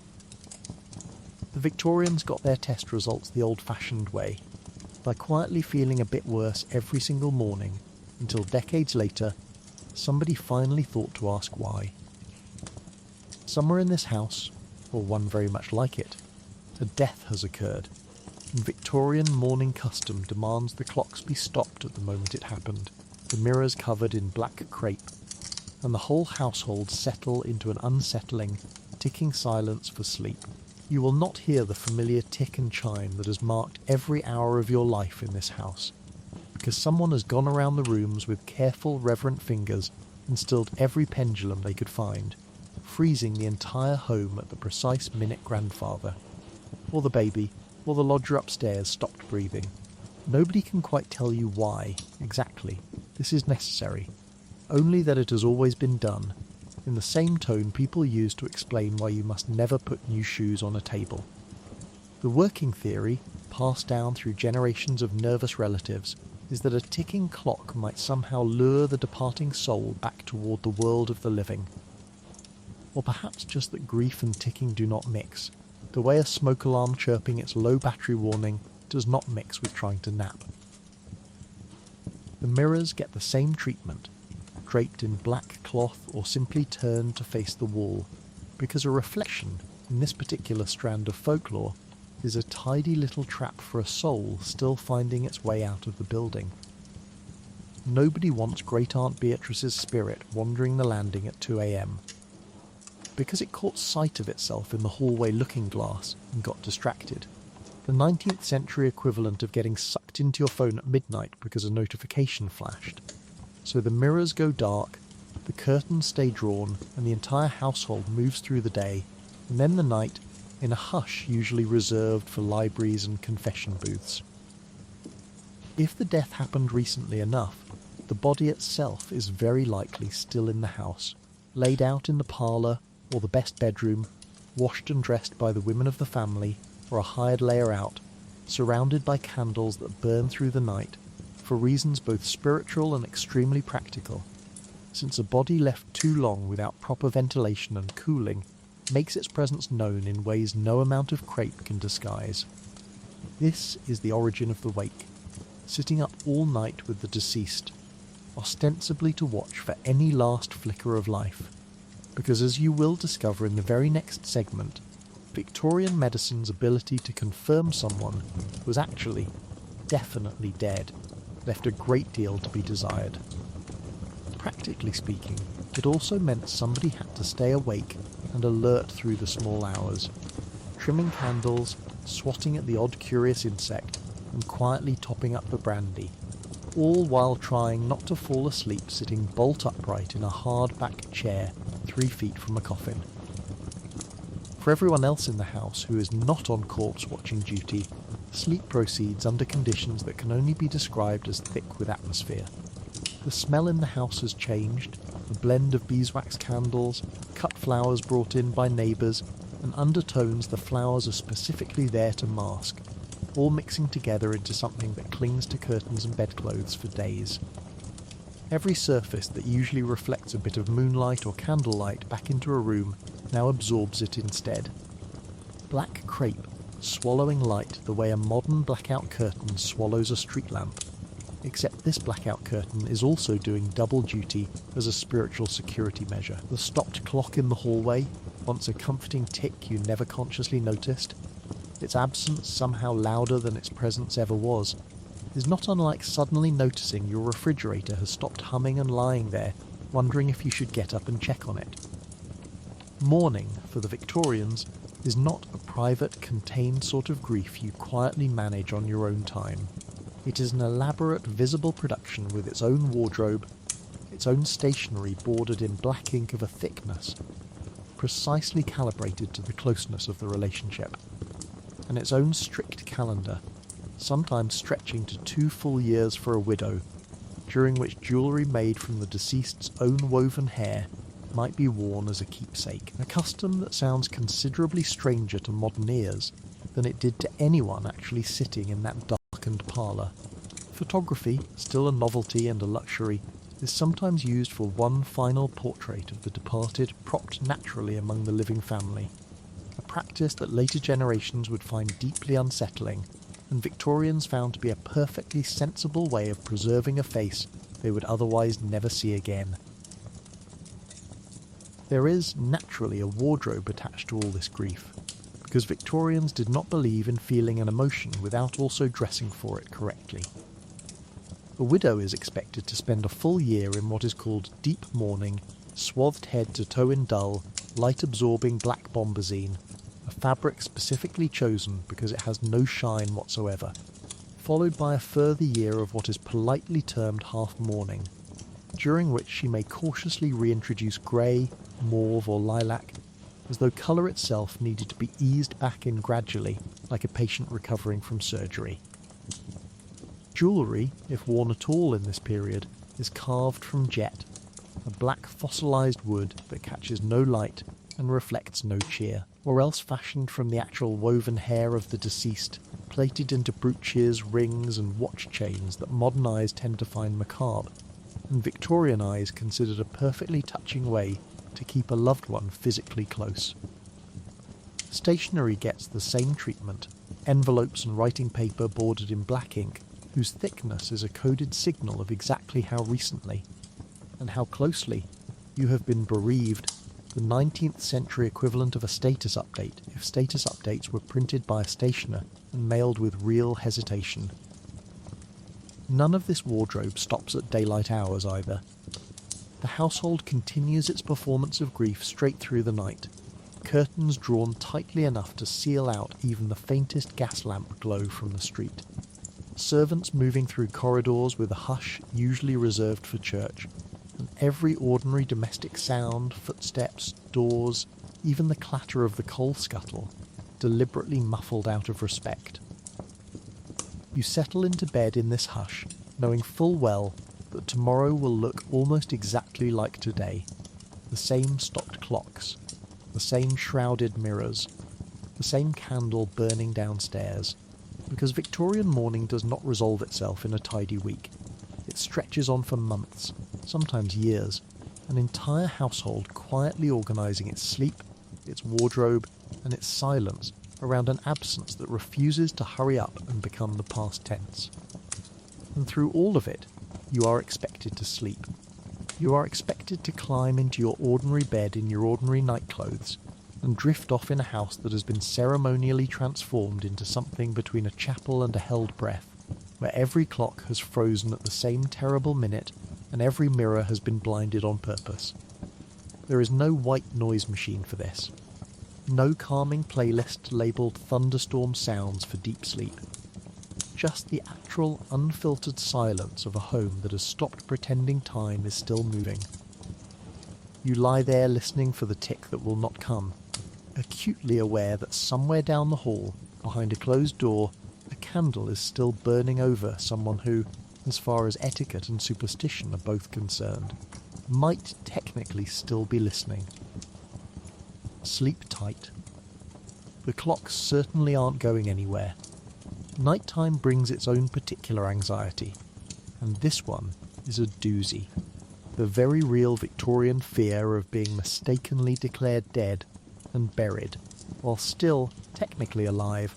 This was not some fringe superstition confined to Gothic novels and nervous spinsters, though it certainly gave Gothic novelists plenty of material. It was a widespread, mainstream, dinner-table sort of worry, fueled by a medical establishment whose primary methods for confirming death amounted to checking for a pulse, holding a mirror under the nose to see if it fogged, and, in genuinely uncertain cases, waiting around to see if decomposition kindly settled the matter. Diseases like cholera, catalepsy and certain fevers could produce a state so still, so cold, so utterly without visible breath, that even a competent doctor might reasonably sign a death certificate for someone who was in fact having an extremely deep and unfortunate nap. Stories circulated, some verified and many wildly embellished in the retelling, of coffins exhumed years later revealing scratch marks on the inside lid, or bodies found turned onto their sides, hands clawed upward, evidence, or at least evidence shaped enough to terrify an entire nation over the dinner table. Whether every single one of these accounts held up to scrutiny is beside the point. The fear itself was entirely real, and it kept people awake at night in a way no amount of warm milk or lavender sachet could soothe, the 19th century equivalent of doom-scrolling health forums at 1 a.m. And convincing yourself that ordinary tiredness is definitely something much worse. Enterprising inventors, sensing both a genuine problem and a genuinely profitable market, responded with the safety coffin, a device that reads today like something from a slapstick comedy but was marketed and purchased in total earnest. Designs varied, but the general idea was consistent: give the possibly, hopefully, not actually dead occupant a fighting chance to signal for help. Some models featured a cord running from the deceased's hand up through a tube to the surface, connected to a bell mounted on a post above the grave, so that a groundskeeper doing his rounds might hear a faint ghostly ringing, and one hopes respond with something other than a dead sprint in the opposite direction. Other designs included breathing tubes for fresh air, small glass viewing windows so the occupant could be checked without disturbing the whole burial, and in more elaborate versions, spring-loaded flags or even flares that would pop up from the grave the moment any movement was detected below. It is worth pausing to imagine the actual job description of the poor groundskeeper on night duty, sitting in a chair in a churchyard, waiting to see if any of the bells start ringing, essentially the world's grimmest security guard shift, minus the comfort of a thermos and a radio. There is no historical record of how many of these bells actually rang under genuine circumstances, though the honest answer appears to be vanishingly few, which either means the coffins worked exactly as intended by preventing tragedy through sheer deterrence, or, more likely, that the underlying fear was considerably larger than the underlying problem. In the same way carrying a spare phone charger everywhere solves a battery anxiety that rarely actually materializes. Some particularly cautious individuals left detailed instructions in their wills demanding a waiting period before burial, sometimes several days, during which the body would be kept in a specially designed waiting mortuary, laid out with strings tied to bells, watched over by attendants specifically employed to notice if anyone stirred. Germany, in fact, built several of these facilities on an institutional scale, entire buildings dedicated to housing the recently deceased just long enough to be certain, the Victorian equivalent of refusing to hit send on an email until you have reread it 4 times. Other people requested a doctor make a small incision before burial, or insisted on being buried with a knife within reach, just in case a bit of self-rescue proved necessary, which is either deeply practical or deeply disturbing depending entirely on how you slept last night. The fear received a considerable boost from cholera epidemics, which swept through England in several devastating waves earlier in the century, and continued to haunt public memory well into the 1870s. Cholera could kill within hours, leaving a body cold, sunken, and utterly still with alarming speed, and public health authorities, terrified of contagion, pushed for burials to happen almost immediately, sometimes within a day, which left considerably less margin for anyone to notice if a patient was actually still clinging to life, rather than politely finished with it. A doctor rushing to clear a body from a crowded, infected household before it could spread disease further had rather less incentive to linger over a second or third check for a pulse, which is precisely the sort of detail that keeps an entire population lying awake at night doing uncomfortable arithmetic about timelines. By the later decades of the century, the anxiety had organised itself into something closer to a movement. Societies formed specifically to campaign against premature burial, lobbying for mandatory waiting periods, better medical inspection, and legally required signs of decomposition before a burial certificate could be issued, essentially demanding a bureaucratic safeguard for a fear that no amount of individual bell rigging could fully resolve on its own. Coffin makers, meanwhile, spotted the obvious commercial opportunity and leaned into it enthusiastically, patenting increasingly elaborate mechanisms, some with multiple redundant signalling systems, a bell and a flag and a tube, on the sound theory that a customer sufficiently terrified of the worst possible outcome will happily pay extra for 3 separate ways of avoiding it, not unlike paying for a car with a backup camera, parking sensors, and an automatic braking system, all designed to prevent the exact same fender bender. For you, lying in your own ordinary bed in 1870s England, none of this is abstract. You have heard the stories at church, read the pamphlets, perhaps attended the funeral of someone whose family insisted on an extra day's wait, just to be sure. The fear settles into the culture the way certain modern fears settle into ours. The vague unease about smart speakers listening in the next room, or the low-grade dread of a carbon monoxide leak you cannot smell or see.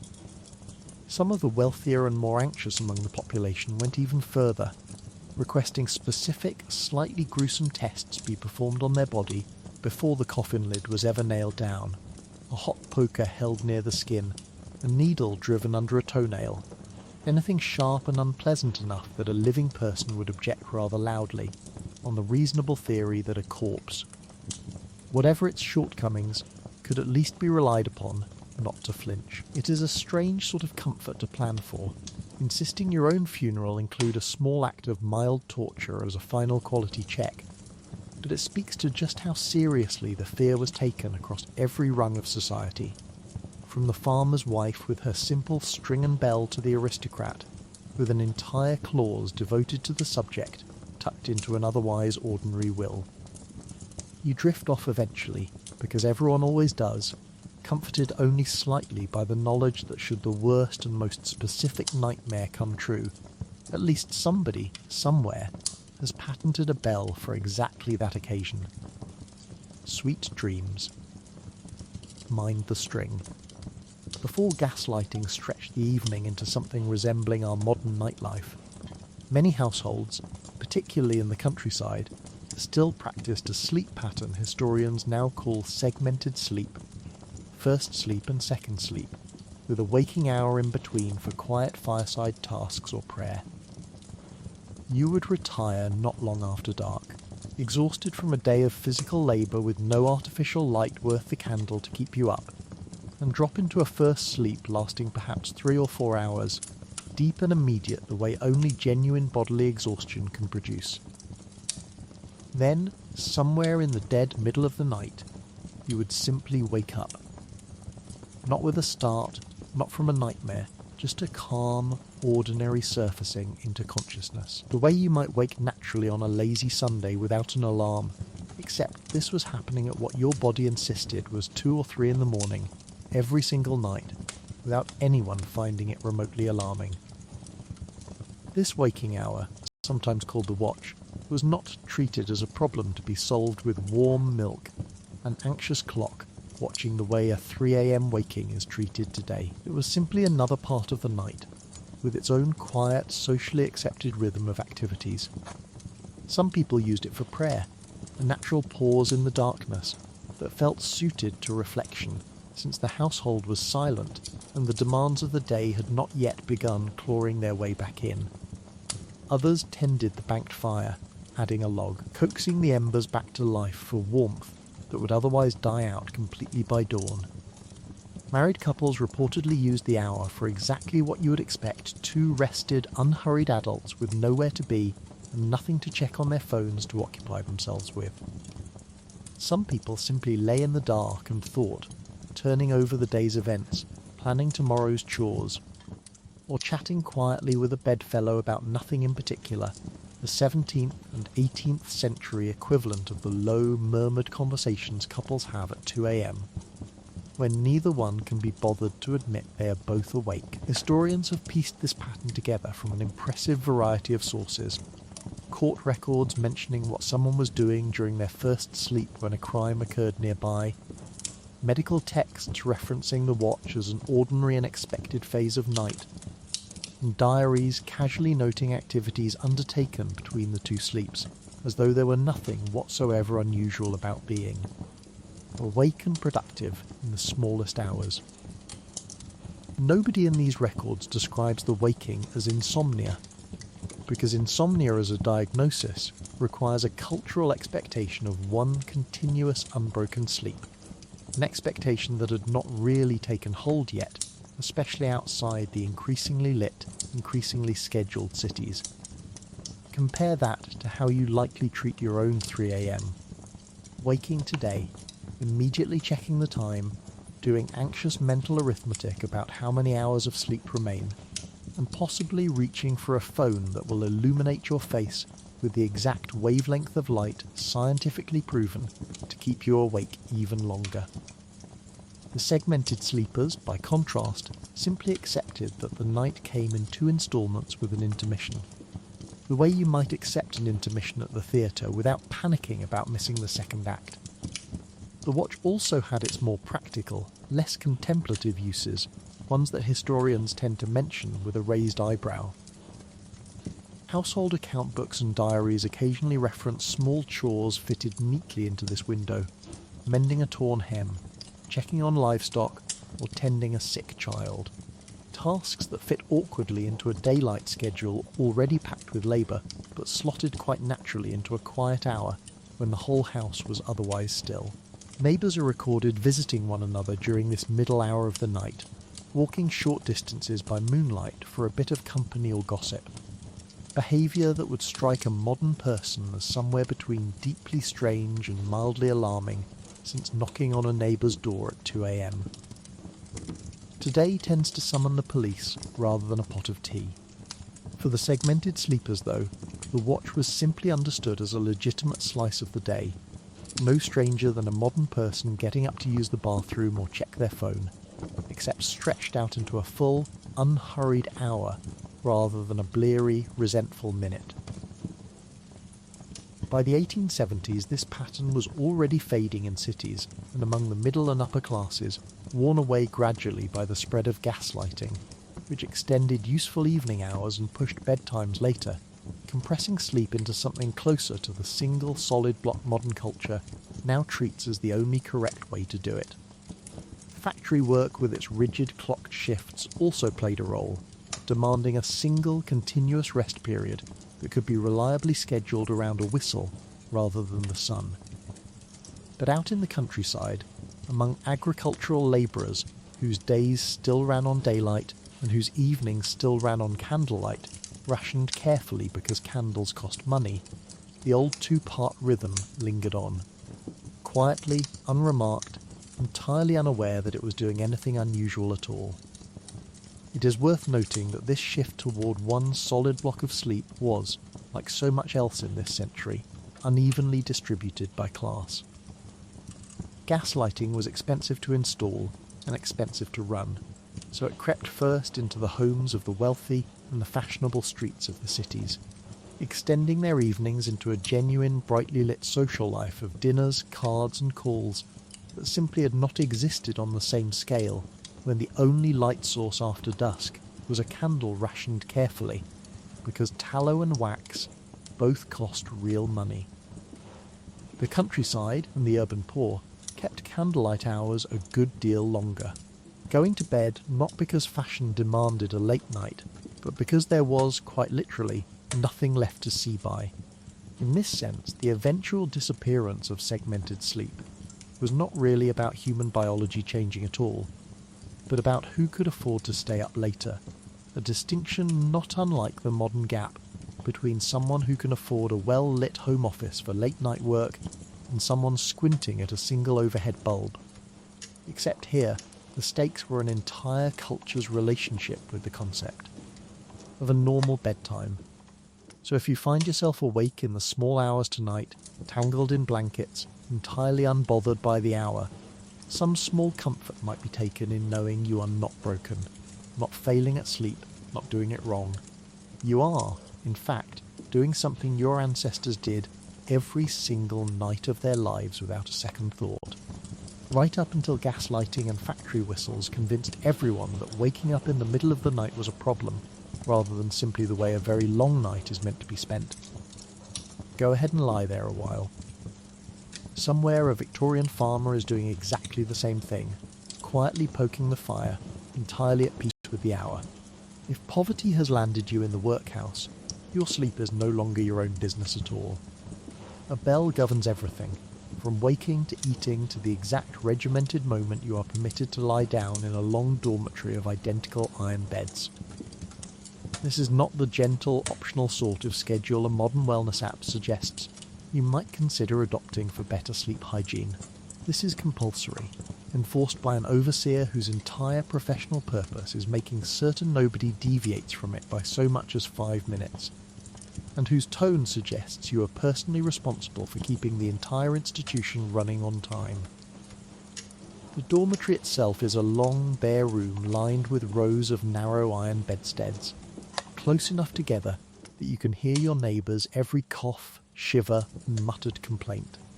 An arrangement with all the privacy of an open-plan office and considerably less charm.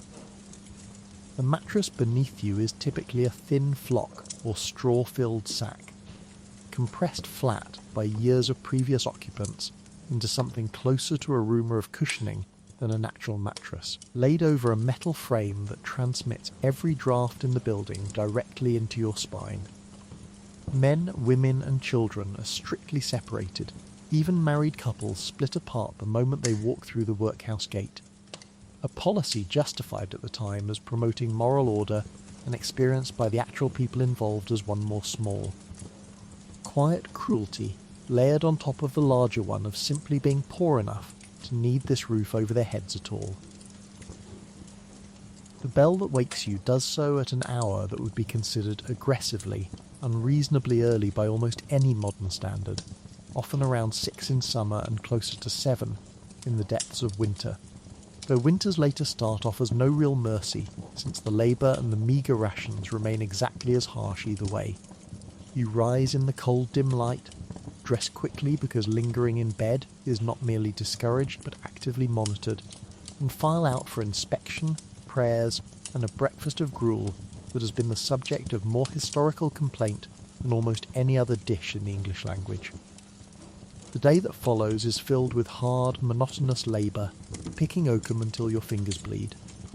Breaking stones, scrubbing floors or performing whatever task the parish has decided will best remind you that assistance comes with conditions attached. By the time the evening bell finally rings for bed, often disturbingly early, sometimes as soon as 8 o'clock, you are ushered back into that long dormitory under a level of supervision that would make a boarding school prefect blush. Talking after lights out is forbidden. Getting up without permission is forbidden. Basically anything resembling a normal, unmonitored human bedtime routine is forbidden. Replaced with a silence enforced not by mutual courtesy, but by an attendant patrolling the aisle between beds, ready to bark at the first sign of a whisper. It is, in essence, summer camp run by someone who has never once smiled, except instead of going home in 2 weeks, you may be there for years. And instead of homesickness, the primary emotion is a dull, grinding exhaustion that never quite resolves, because 6 or 7 hours on a flattened straw mattress after a day of stone breaking rarely counts as genuine rest. This entire regime traces back to the Poor Law Amendment Act of 1834, which reorganised relief for the poor around the principle, popular with the ratepayers footing the bill, that conditions inside the workhouse should always feel worse than the worst conditions available outside it, a deliberate policy known at the time as less eligibility. The bell schedule is one of the plainest expressions of that principle in action. It is not simply administrative tidiness, it is a design choice, meant to remind you at every waking and sleeping moment that you have entered an institution, not a home, and that your body, Your hours and your rest now belong to the parish rather than to yourself. Families arriving together are separated at the door according to age and sex, husbands from wives, mothers from children past infancy, so that even the modest comfort of a familiar face across the dormitory is stripped away along with everything else. And reunions, where permitted at all, are confined to brief, supervised visiting hours rather than the shared evenings a family might otherwise take entirely for granted. Before the evening bell even arrives, the day has typically included what the workhouse calls the task. A set quota of labour required in exchange for the bed and the gruel, oakum picking being the most notorious example, unpicking old tarred rope fibre by fibre with bare fingers until the required pound or two sits in a heap beside you, hands raw and blackened. A task whose tedium is matched only by its complete uselessness as a modern life skill, somewhat like being required to solve a fixed number of Sudoku puzzles each day before you are permitted dinner. Meals are thin and monotonous by design. Gruel or a watery stew nicknamed skilly, doled out on a strict timetable that leaves you hungry well before the next bell, and the resulting exhaustion. Part physical labour and part sheer nutritional shortfall means that by the time you are finally permitted to lie down, sleep arrives quickly regardless of how uncomfortable the flattened straw mattress happens to be, which is either a small mercy or simply one more way the system ensures you are too depleted to make much fuss about any of it. Consider, for comparison, your own relationship with alarms and schedules, the mild irritation of a 6 a.m. Wake-up call for an early flight, softened considerably by the fact that you chose the flight. You will sleep in a proper bed with an actual mattress tonight, and nobody is standing over you with a stick to make sure you rise the instant the alarm sounds. Workhouse inmates had none of that agency. The bell was not a suggestion or a gentle nudge from a smartphone you could snooze 5 times. It was law, backed by the very real threat of reduced rations or worse for anyone who tested it, and it applied equally to the elderly, the sick, unaccompanied children, and able-bodied adults, sorting an enormous range of human need into one indifferent. Uniform schedule. And so you lie there in that long dormitory, surrounded by dozens of other exhausted strangers, all of you waiting for the same bell to ring again at the same brutal hour tomorrow, keenly aware that the very thing meant to help you, a roof, a bed, a meal, has been engineered with just enough discomfort baked into it to make absolutely certain you never get too comfortable staying. Sleep well, the bell does not care either way. Back in the grand house, a different bell governs a different set of sleepers, the servants, who may be summoned at absolutely any hour by a cord pulled idly from a warm 4-poster bed 2 floors up.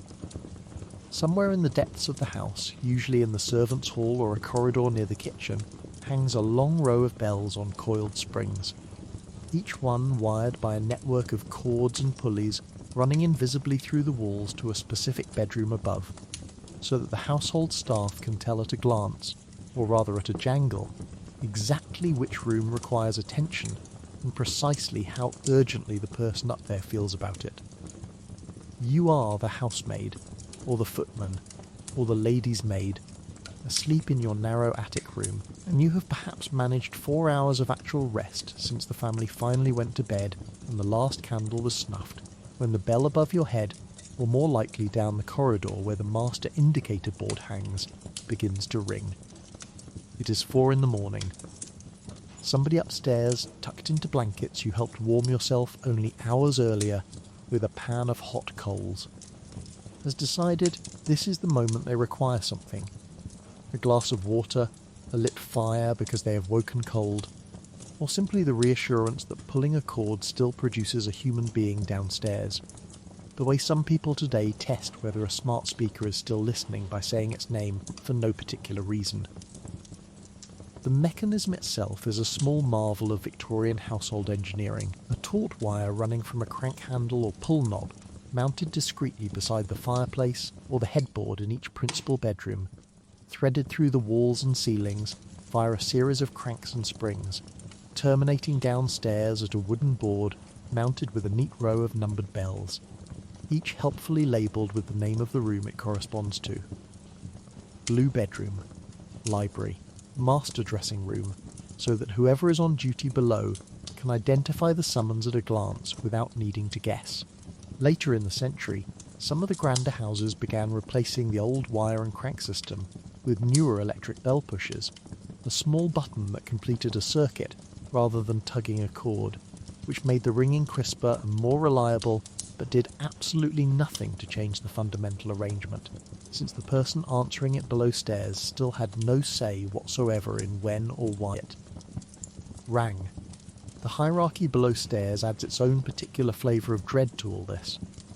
The butler or housekeeper typically fields the bell first, and then dispatches the actual task downward to whichever junior servant sits lowest enough in the pecking order to have no one left to pass it along to, which in most houses means the youngest housemaid, or the newest kitchen girl, the servant equivalent of being the one person on the team without seniority when an unwanted assignment lands at 4 a.m.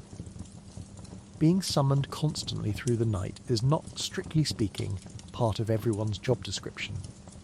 But exhaustion in a Victorian household is not treated as a mitigating factor so much as an inconvenient personal failing. Something you are expected to manage quietly and never, under any circumstances, allow to show on your face at breakfast service the next morning. There is no negotiating with the bell. There is no groggily silencing it and rolling over the way you might silence a phone alarm. No legitimate excuse that will hold up under later scrutiny, and certainly no concept of it being anyone's business but your own how tired you happen to be. You rise in the freezing dark, feeling your way to matches and a candle. Dress with the practiced speed of someone who has done this every night for years, and make your way down flights of stairs designed specifically to be steep, narrow, and entirely separate from the family's own grand staircase, so that your existence remains as invisible as possible, even while being urgently required. The genius, if you want to call it that, of the bell system is its sheer indifference to proportion. A genuine emergency, a sudden illness, a fire, rings the exact same bell in the exact same tone as a mild whim about wanting the curtains adjusted slightly because the moon is shining too brightly on someone's face. You have no way of knowing, climbing those dark stairs at 4 in the morning, whether you are about to save a life or simply be asked to fetch a second pillow. Either way, your own sleep, whatever fragments of it you had managed to gather since collapsing exhausted after the family's own late bedtime, is now over, and there will be no accommodating nap available to you later, since the rest of your day is entirely full of the ordinary, exhausting business of running an enormous house for people who rarely see you and almost never think about where you sleep or how little of it you get. It is worth pointing out just how thoroughly this arrangement inverts what you might expect from the phrase good service. The very household most invested in appearing effortless and serene, gliding through mornings as though breakfast simply materialises and fires simply light themselves, is entirely dependent on a permanently sleep-deprived population of young people functioning on a fraction of the rest their employers enjoy without a second thought. It is not so different from receiving a work message at an unreasonable hour today. The ping of a notification from someone several pay grades above you who assumes, entirely without malice, that their passing thought at midnight deserves your immediate attention, except here the notification comes with a literal bell, a wired network, and absolutely zero pretense that your evenings and nights belong to you rather than to them. There is also, if you look for it, a peculiar sort of skill involved in surviving this arrangement, one no employer would ever think to list on a reference. Experienced servants learn to sleep in a kind of shallow, watchful doze, never quite descending into the deep first sleep the rest of the house enjoys, always half listening for the particular pitch of their own bell among the row. The way a parent today learns to sleep through a partner's snoring, but bolts upright instantly at the faint sound of a child stirring down the hall. Younger, newer servants have not yet developed this trick, and are consequently the ones most often caught fully unconscious when the bell rings, stumbling into their uniforms half awake and thoroughly disoriented. An initiation every new housemaid apparently goes through before her nervous system finally, grudgingly, adapts to the household's true rhythm rather than her own. By the time the real household morning begins, the fire's already lit, the water already carried up, the shoes already polished and returned outside bedroom doors, as though by magic, you have been awake and working for hours, running on the sort of interrupted, fragmented rest no employer of the era would ever think to ask about. Because as far as they are concerned, that bell rope simply summons help, the way a light switch summons light, without any curiosity whatsoever about what happens on the other end of the cord. Sleep, such as it was, is over for you now. Somewhere above, someone richer is very likely already drifting back off, entirely unaware they have just ended your night. Even courting couples cannot escape the era's obsession with supervised sleeping arrangements, and any young person hoping for an unchaperoned evening with a sweetheart will find an aunt, mother, or hired companion installed nearby with the vigilance of a sentry. This is not a woman who occasionally glances over. This is a woman who has made supervision her entire personality for the evening, seated in the corner of the drawing room with her knitting, her tea, and an expression that says she has seen exactly what happens when young people are left alone with their own thoughts, and she does not intend to find out again tonight. If your courtship has progressed to the point of a country house visit, the architecture itself gets involved in keeping you apart. Unmarried guests are billeted according to sex with the thoroughness of a military operation. The young ladies tucked into one wing, the young gentlemen dispatched to another, ideally separated by a staircase, a long corridor, and at least one disapproving portrait of somebody's great-grandmother. Married couples, by contrast, are casually handed adjoining rooms without a second thought, which tells you everything about which arrangement the household actually trusts. The engagement ring, apparently, buys you nothing. Only the wedding ring gets you a room key that matters. Think of it as the 19th century's answer to a location-sharing app that never turns off. Somewhere in the house, at every hour, an adult relative knows precisely where you are, who you are with, and how long you have been unsupervised, and she is prepared to materialise the instant that number creeps past a socially acceptable threshold. It is less romance and more a background process running quietly on every evening you spend together, one that never sleeps even when you desperately wish it would. The parlour, that supposedly cosy room where courting couples are permitted to sit together, comes furnished less for comfort and more for containment. The sofa is positioned so that reclining on it looks and feels faintly absurd. The door stays ajar, not out of a love of fresh air, but because a fully closed door between two unmarried people is considered roughly as scandalous as setting off fireworks indoors. Somewhere nearby, a servant finds an excuse to be dusting the same shelf for the third time this hour, ears very much open. Because household gossip is currency, and a courting couple left alone for 6 unaccounted minutes is a jackpot. Correspondence gets the same treatment. A young lady's letters to and from a suitor are frequently read, or at least skimmed, by a mother or older sister before they are permitted to reach their destination, on the theory that anything worth writing privately is probably not worth writing at all. It is the postal equivalent of a parent reading over your shoulder while you type a text message, except the parent also gets to keep the letter afterward, filed away as evidence, just in case. Professional chaperones exist for young women who must travel without family present, women hired specifically to sit beside a lady on a train, in a hotel, or at a public event, and whose entire job description is being present enough to prevent gossip without contributing anything resembling actual conversation. It is a strange profession to imagine advertising for today. Wanted, someone to sit near a stranger and silently guarantee her reputation, references required, personality strictly optional. The word compromised carries a weight in this era that is difficult to translate into modern terms, because there is genuinely no modern equivalent severe enough. A young woman spotted alone with a man for even a few unchaperoned minutes, in the wrong room, at the wrong hour, could find her entire future reorganised around that single lapse, up to and including a hastily arranged wedding to preserve everyone's dignity.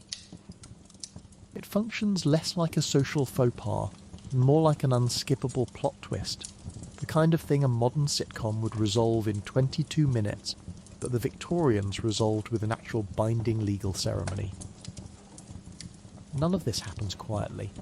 Either, once a couple has decided to marry, the banns are read aloud in church on 3 separate Sundays, the vicar announcing the intended union to the entire congregation, so that anyone with an objection has ample opportunity to stand up and voice it.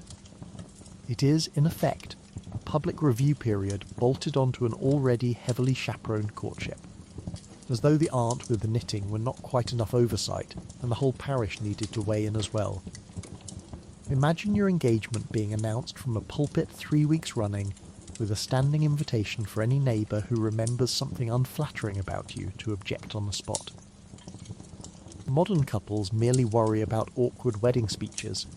Victorian couples worried about a stranger 3 pews back, suddenly recalling an inconvenient rumour. The rules also bend considerably depending on which rung of the social ladder you occupy. Among the aristocracy and comfortable middle classes, supervision is practically a full-time occupation, formalised down to which relative sits where and for how long. Among the working poor, the whole elaborate apparatus becomes something of a luxury nobody can afford. Parents are working exhausting hours themselves. There is no spare aunt with leisure to spend an evening supervising anybody's knitting, and courting couples of more modest means often do their walking out on a Sunday afternoon with considerably less oversight. Trading strolls along a public lane for the private parlour entirely unavailable to them. The chaperone system, in other words, is really a status symbol dressed up as a moral safeguard, proof that a family has enough spare relatives lying around to dedicate one full time to preventing scandal. Even the exchange of small courtship gifts gets a layer of supervision draped over it. A lock of hair, a pressed flower, a modest piece of jewellery, all considered acceptable tokens between an engaged couple, but frequently handed over, inspected and approved by a watchful parent before the item is allowed to change hands, on the theory that even sentiment ought to pass a background check. It is not far removed from a modern parent quietly scrolling through a teenager's gift registry before approving the purchase, except with rather higher stakes attached to a single pressed flower than anyone today would reasonably expect. Even the goodnight itself is a supervised event. In many households, an engaged couple says their farewells for the evening not in some hushed and private corner, but standing in the middle of the drawing room, in full view of parents, siblings, and whichever aunt has appointed herself head of security detail, everyone politely pretending not to watch while watching extremely closely. In more modest homes, the closest thing to privacy a couple gets is a few minutes on the front step, technically outdoors, technically alone, and almost certainly being observed from behind a curtain by someone holding very still and hoping not to be noticed. The entire system, when you step back and look at it, is really an elaborate alibi-generating machine, one designed less to prevent affection than to make absolutely certain that if anyone ever asks, there is a witness, a timestamp, and an aunt with knitting who can testify to exactly where you were and for how long. Modern couples worry about being left on read. Victorian couples worried about being left unchaperoned for 4 minutes and having to marry about it by Thursday. Medical opinion of the day has very firm views on how you ought to lie in bed, insisting a person sleep on their right side, spine straight, and the posture doctors solemnly assure you prevents everything from indigestion to moral weakness.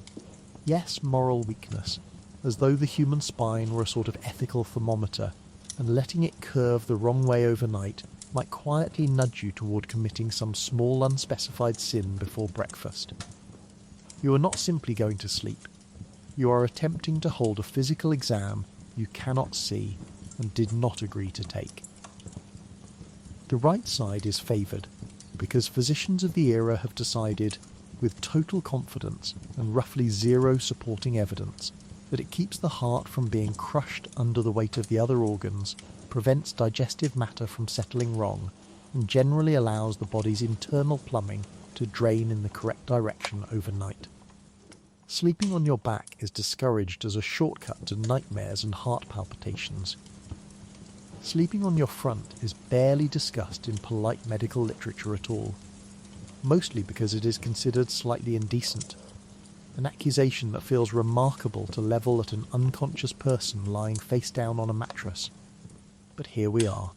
Picture trying to fall asleep while a doctor stands at the foot of your bed grading your form, because that is essentially the atmosphere these manuals create, minus the doctor's actual physical presence. Advice columns and household medical guides describe the correct alignment of the neck, the appropriate flatness of the pillow, the exact angle at which the knees should be allowed to bend. All of it delivered with the unshakable authority of a man who has never once spent a full night awake worrying about his own spine. It is not far removed from falling asleep next to a smart mattress app that buzzes you awake at 3 a.m. to inform you that your sleep posture score has dropped 4 points, and might I suggest rolling onto your other side. Pillows themselves become a battlefield of competing theory. Too many pillows and you are accused of encouraging a stooped, weak-chested posture that will haunt your waking hours.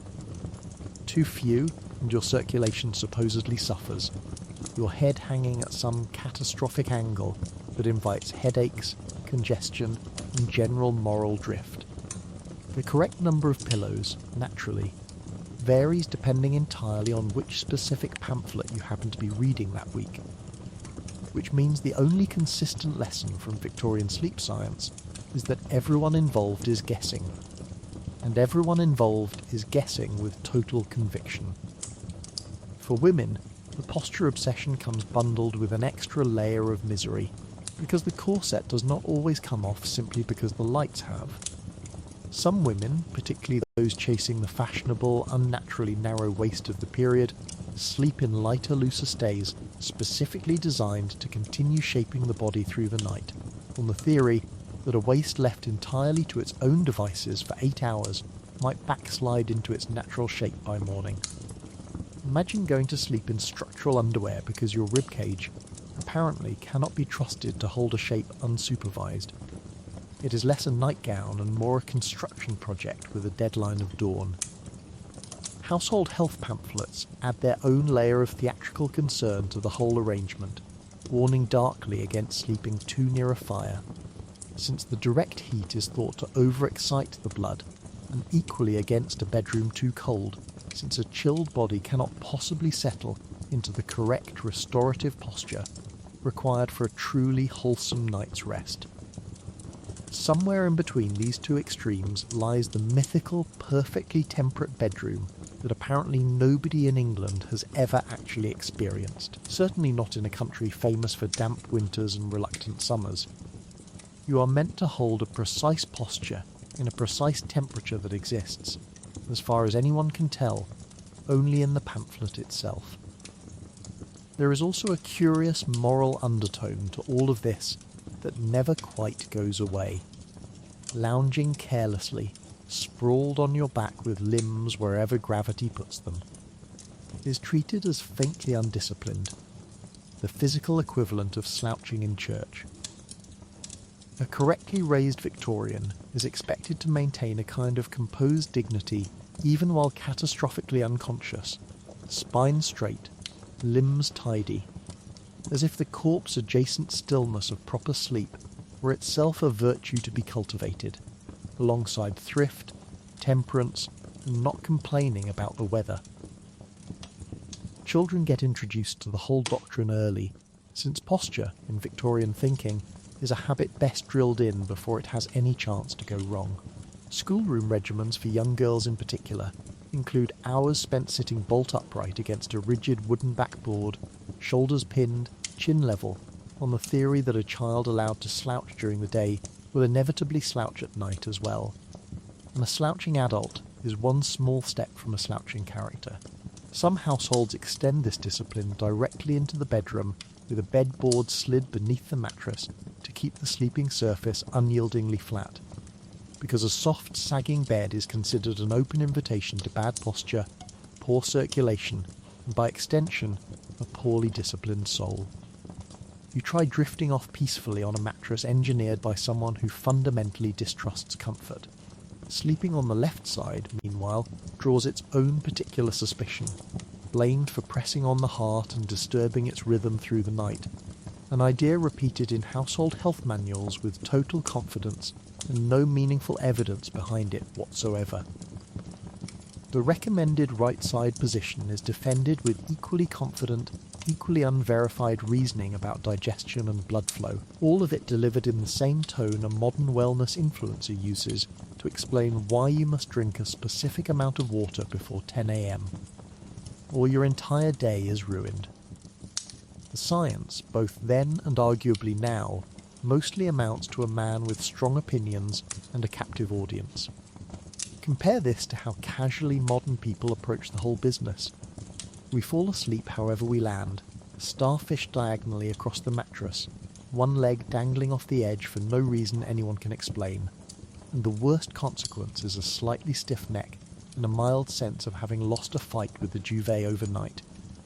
Nobody is grading us on it, except perhaps the smug little sleep tracking ring quietly compiling a report we will nervously check over coffee, wondering what exactly we did to earn a 62 out of 100. The truly funny part is that none of the elaborate spinal theorising changed how anyone actually slept once the household went dark and the candle was out. A person exhausted from a 14-hour day collapses into whatever position exhaustion demands, correct alignment be damned, and wakes up the next morning exactly as tired, exactly as curled, and exactly as unbothered by yesterday's very serious medical advice as everybody always has been, in every century, the moment nobody was around to check. Before you finally drift off, there are rules to observe, unspoken but absolute.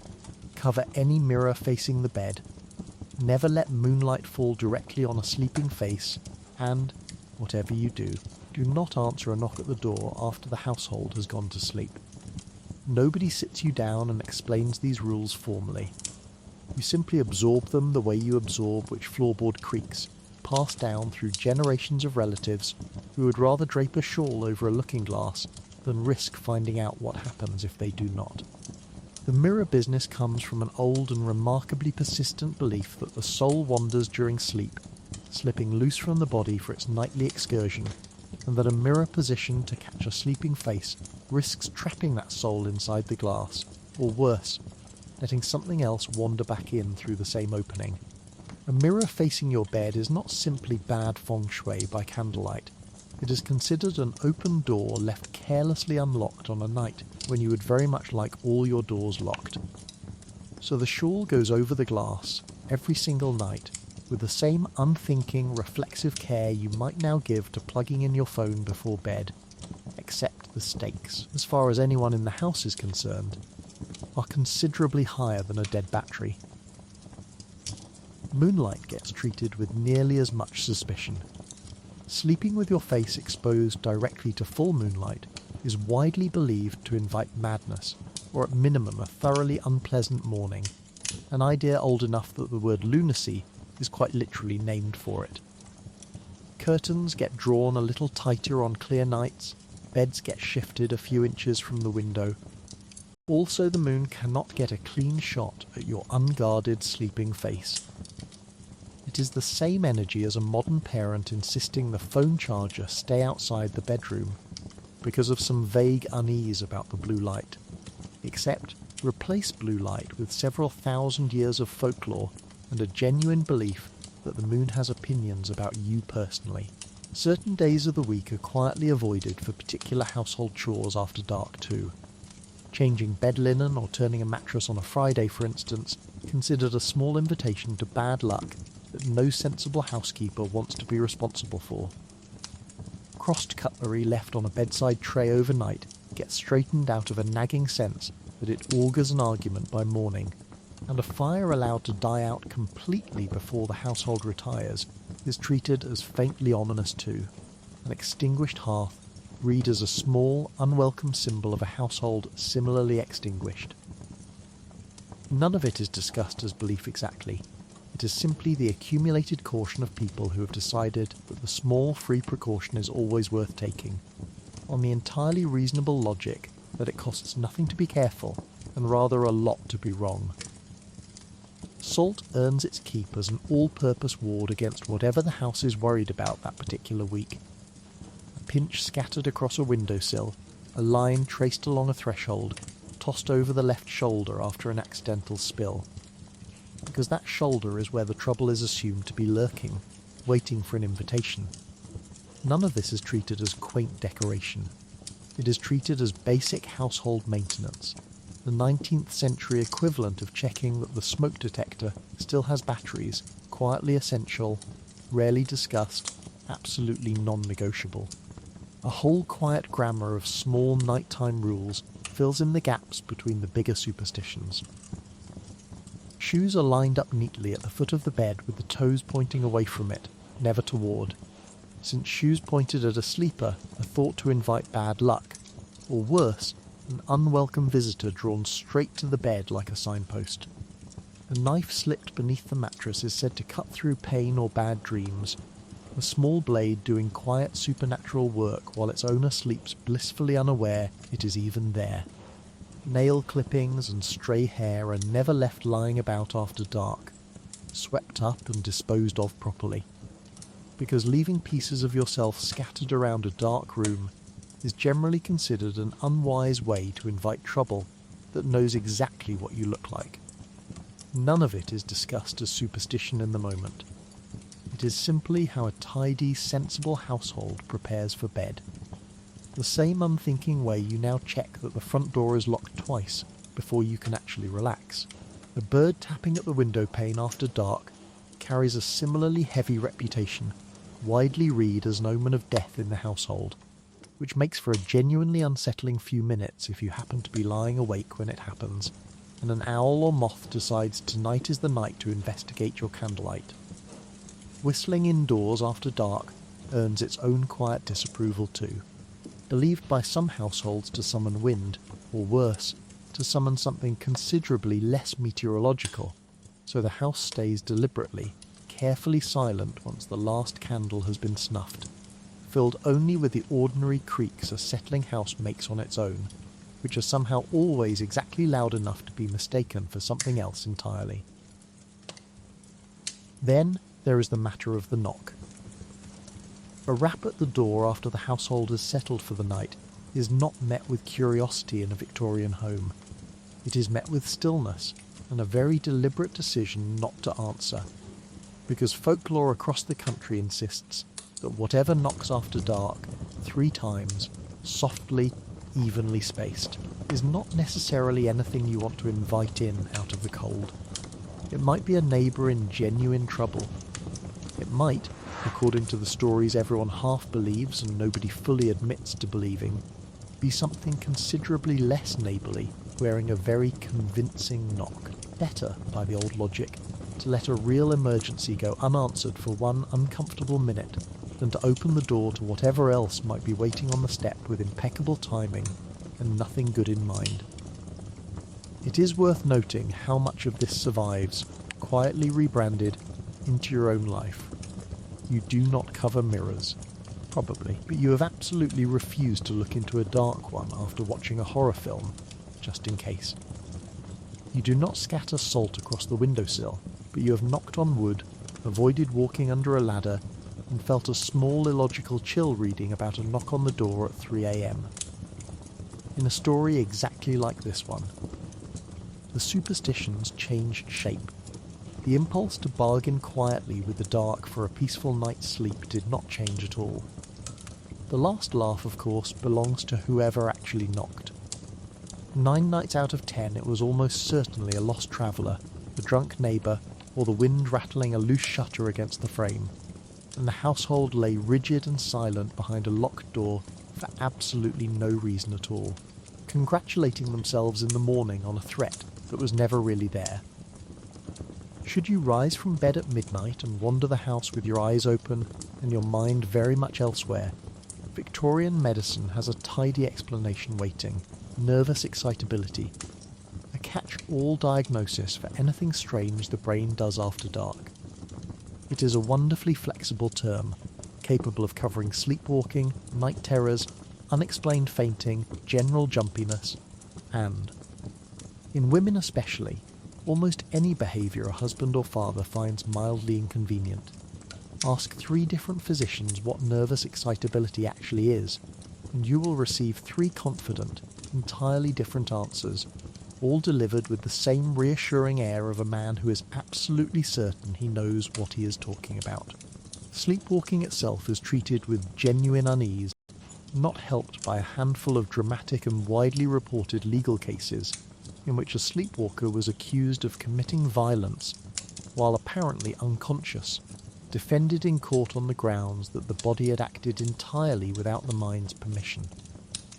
These cases become the talk of dinner parties for months, equal parts horrifying and delicious, and leave an entire generation slightly wary of any household member known to rise and wander after dark. It is the 19th century's true crime podcast, minus the podcast, replaced by hushed retellings over tea that get more embellished with every household that repeats them. The treatments prescribed for a known sleepwalker range from mildly odd to actively unpleasant. Cold baths taken shortly before bed are recommended on the theory that shocking the body into submission somehow discourages it from wandering later. Some households resort to tying a light cord from the sleepwalker's wrist to the bedpost, not tightly enough to injure, simply enough to wake them the moment they attempt to rise. A solution that solves the sleepwalking problem by guaranteeing nobody in the room sleeps soundly ever again. Sedatives make an appearance too, because sedatives make an appearance in nearly every Victorian sleep problem. Laudanum's reliably blunt instrument approach to any symptom nobody fully understands. Some households take a more hands-on approach to prevention, and by hands-on we mean literally attaching hands, or at least wrists, to something sturdy. A light cord tying a known sleepwalker's ankle or wrist to the bedpost is one common household remedy, alongside cold cloths applied to the head at bedtime, meant to calm whatever overheated excitement of the nerves is presumed to be driving the wandering in the first place.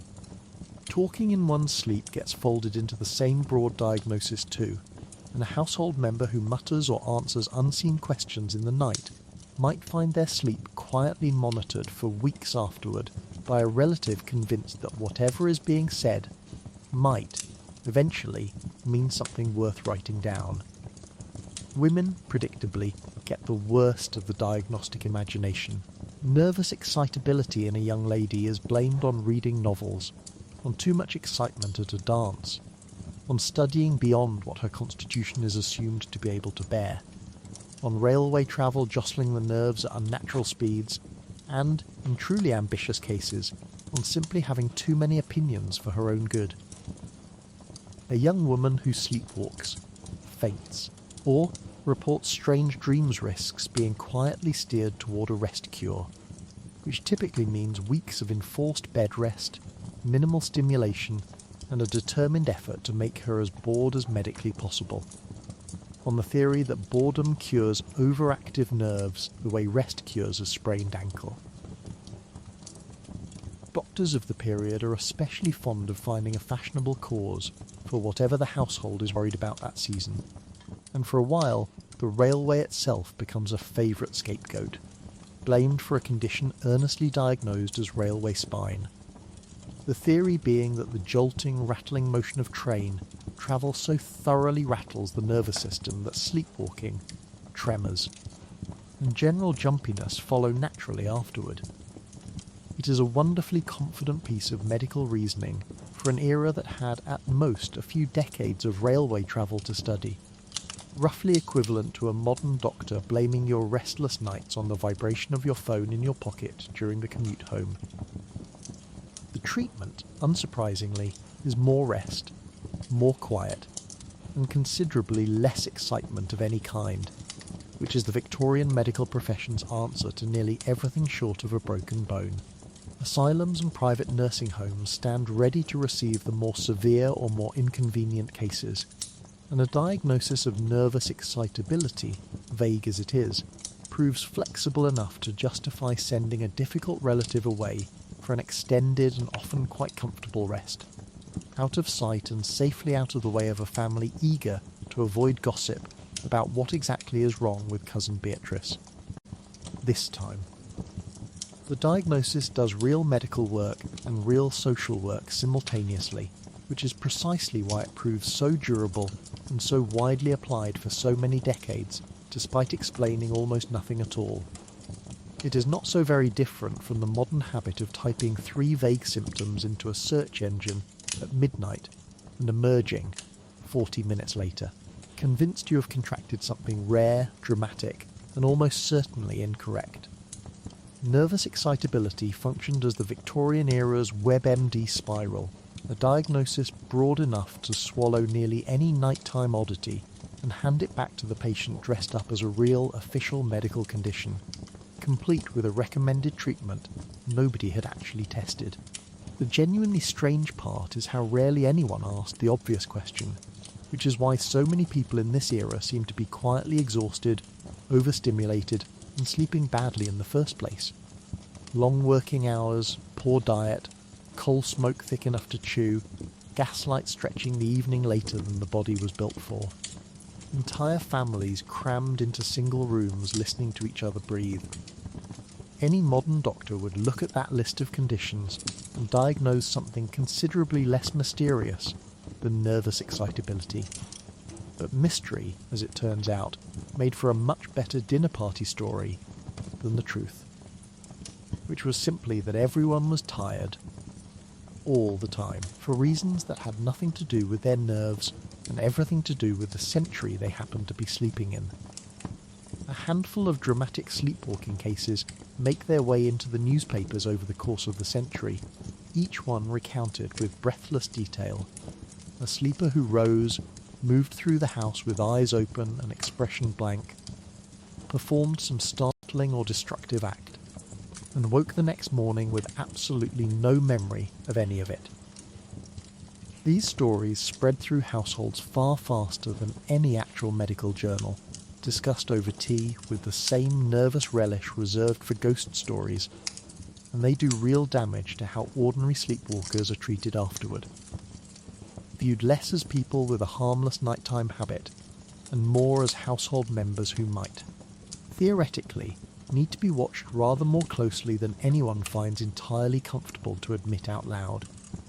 By morning, of course, the sleepwalker remembers none of it, wakes up mildly startled to find themselves in the hallway, the pantry, or once, according to one especially memorable household account, halfway down the garden path in their nightshirt. And the whole household spends breakfast recounting the adventure back to them in exhaustive detail, while they sit there looking faintly betrayed by their own legs. In some households, a low, narrow bed on wheels tucks away beneath the main bed frame during the day, and slides out each night for a servant or child to sleep on, close enough to be summoned with a whisper. This is the truckle bed, sometimes called a trundle, and its entire design philosophy can be summarised as proximity above all else. Comfort was never really on the list of design priorities. Availability was the whole point. By day, it lives out of sight, wheeled beneath the main bed frame like a piece of furniture ashamed to be seen, which, in a sense it is, since its existence quietly announces that someone in this household is not important enough to merit a room of their own. Come evening, it gets dragged out, unfolded, and dressed with whatever thin blanket can be spared, positioned at the foot of the main bed close enough that its occupant can hear every shift, cough and mutter from above without needing to move an inch.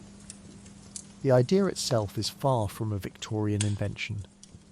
Beds of exactly this low, wheeled design turn up centuries earlier, used by squires sleeping at the foot of a knight's bed and by pages attending noble households, always positioned close enough to be roused instantly should their master need anything at all through the night. The Victorians did not invent the arrangement so much as inherit it. quietly keep it running in the servants' quarters of grand houses and modest ones alike, and never think to question why a piece of furniture designed for medieval feudal convenience was still rolling out from under respectable beds several centuries later. Some habits, it turns out, simply outlast the social order that invented them. The person assigned to the truckle bed is usually a lady's maid, a nursery servant, or occasionally a young child not yet trusted to sleep unsupervised. And their job, whether officially stated or simply understood, is to be present and reachable at absolutely any hour of the night. A candle needs relighting. A late medicine needs fetching. A restless mistress needs company at 3 a.m. because the house feels too quiet and her thoughts are too loud.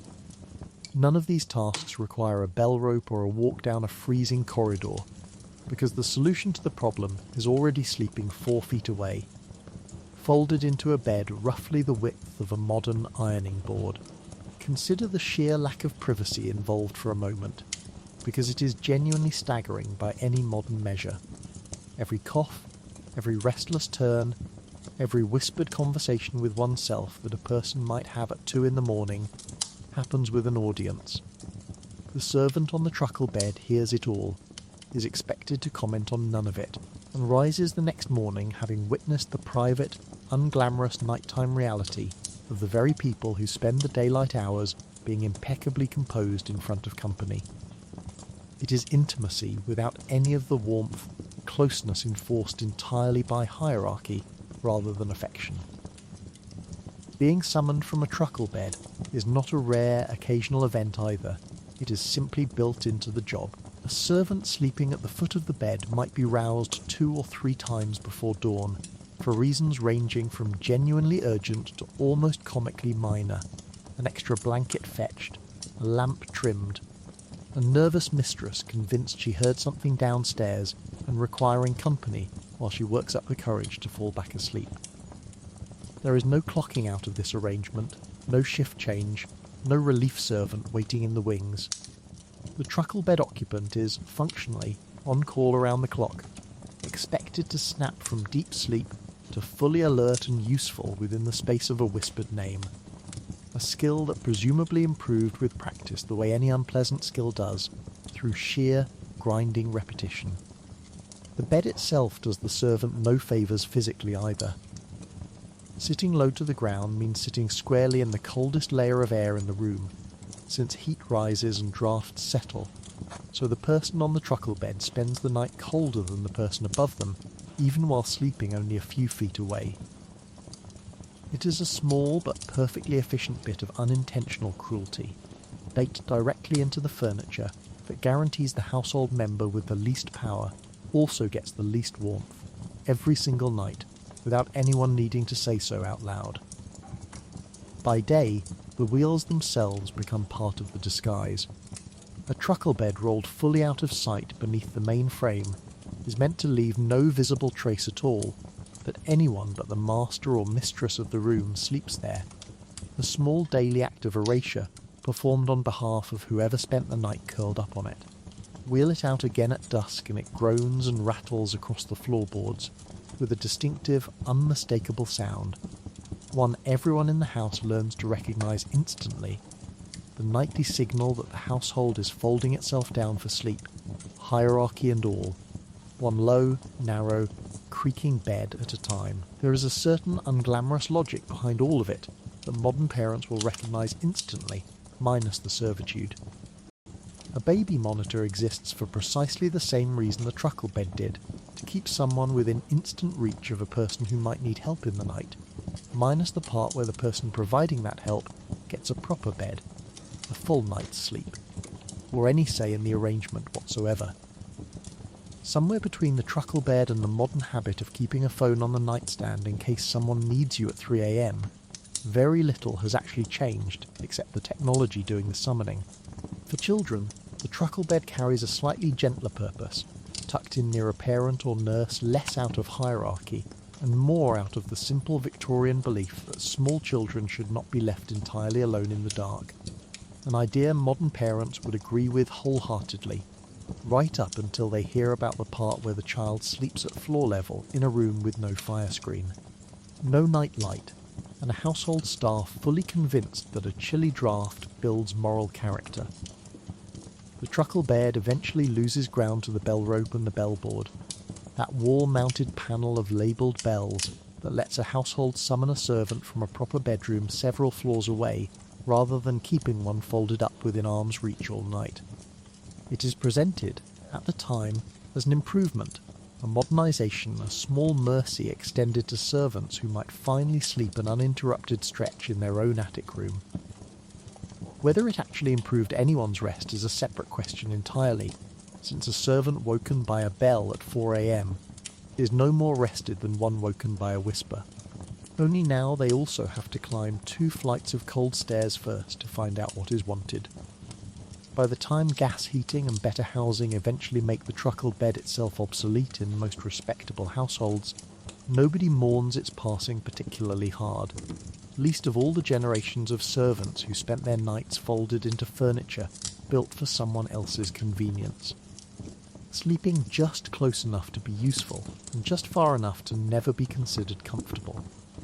Should illness or accident land you in a Victorian hospital ward, sleep becomes a communal, semi-public event conducted in a long room of identical iron beds, within clear earshot of every other patient's coughing, praying, and occasionally worse. The room itself announces its purpose before you have even worked out what happened to you.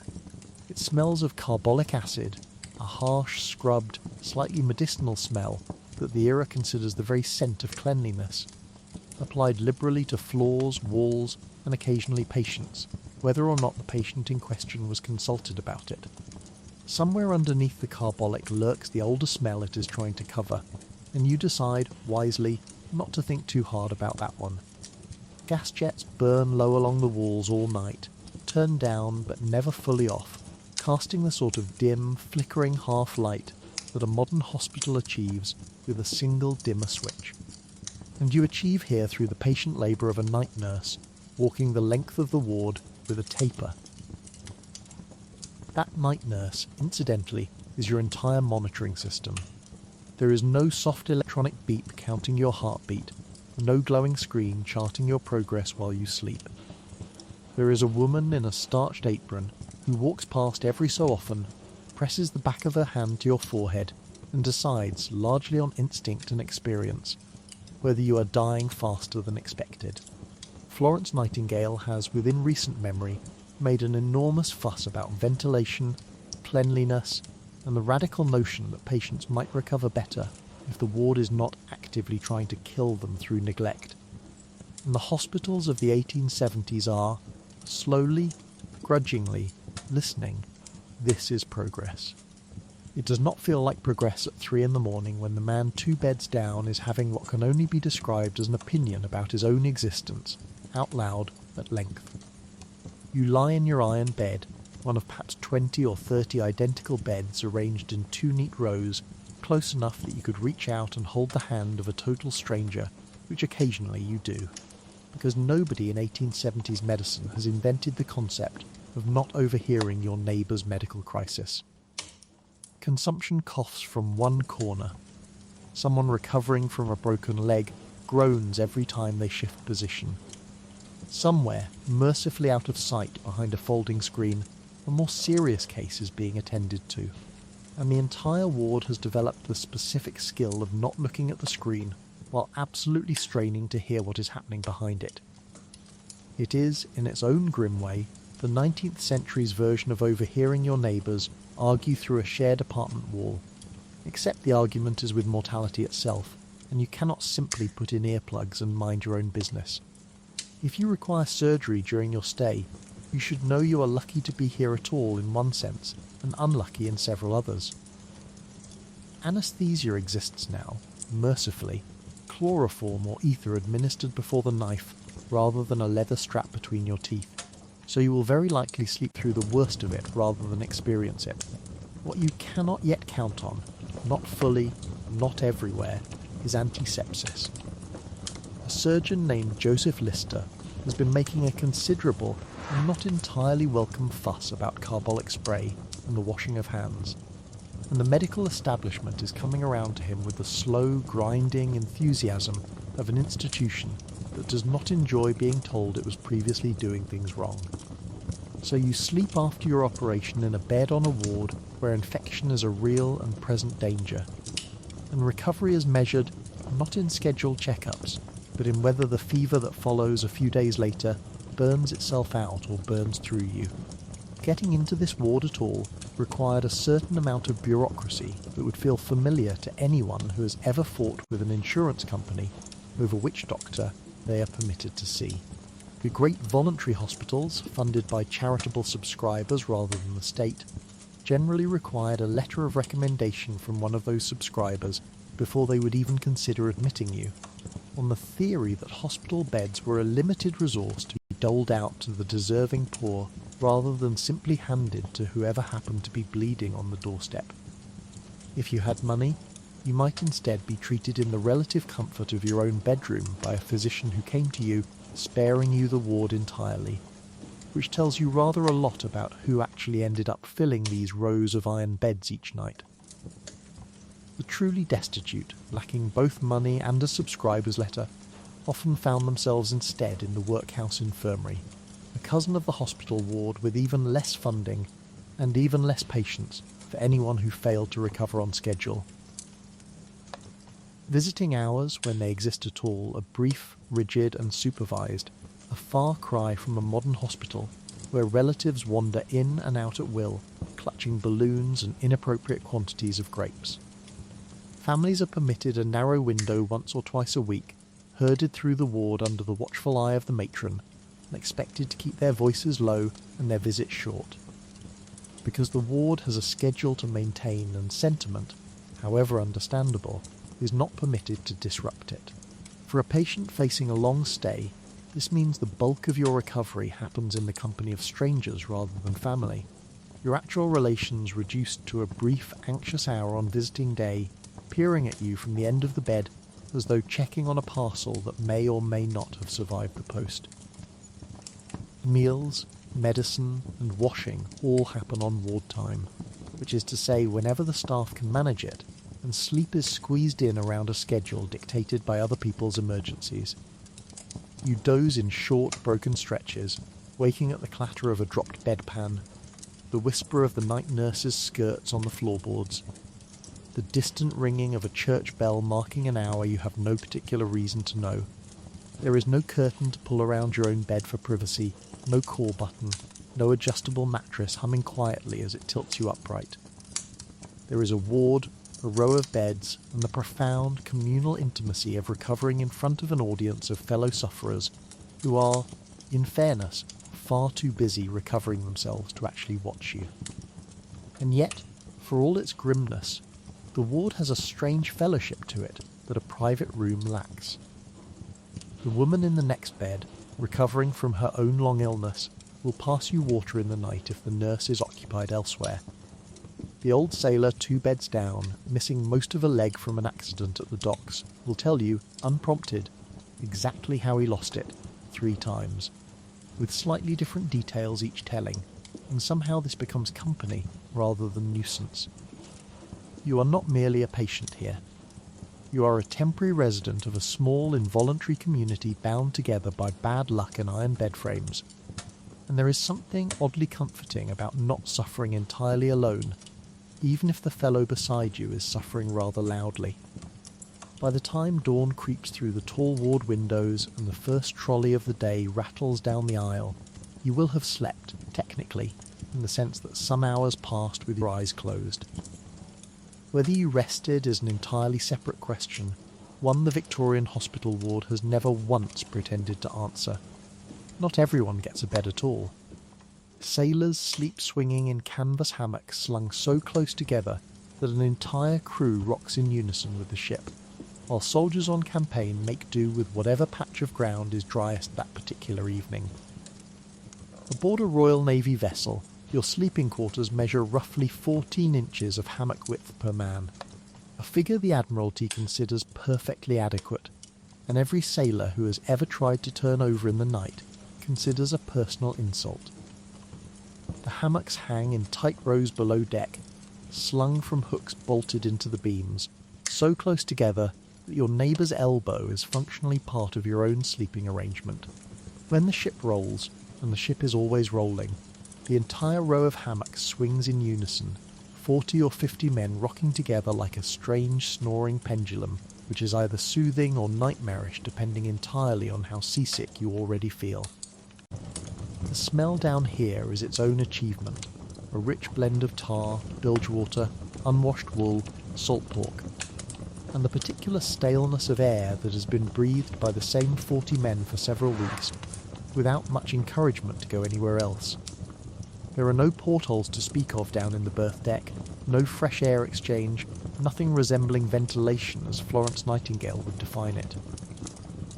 You sleep in the dark, in the damp, in a hammock that sways gently with the sea, and you learn very quickly that the trick to a full night's rest is total physical exhaustion, because the Navy is generous with the exhaustion and rather stingy with everything else. Sailors on watch work a system that splits the night itself in two, one group sleeping while another stands duty on deck in whatever weather the Atlantic or the Channel has decided to provide that evening, then swapping over so the whole crew shares equally in both the sleep and the misery. This means your own hammock is rarely entirely your own for long, warmed by the last man's body heat before you claim it, and reclaimed by someone else the moment you are called up top. It is not unlike a modern shift worker handing off a desk to the next employee, except the desk is a swinging canvas sling and the office occasionally floods. Morning arrives below decks not gently, but by decree, announced by the shrill note of the boatswain's pipe and the bellowed order to lash up and stow, meaning every hammock in the ship must be rolled tight, lashed with exactly 7 turns of rope, and stowed in the netting along the rail within minutes, whether or not you personally feel ready to face the day. This is not merely tidiness for its own sake. Those tightly rolled hammocks, once stowed along the ship's rail, double as a crude barrier against splinters and small shot in the event of battle, which means the very bedding you slept in an hour earlier may shortly be doing double duty as makeshift armour.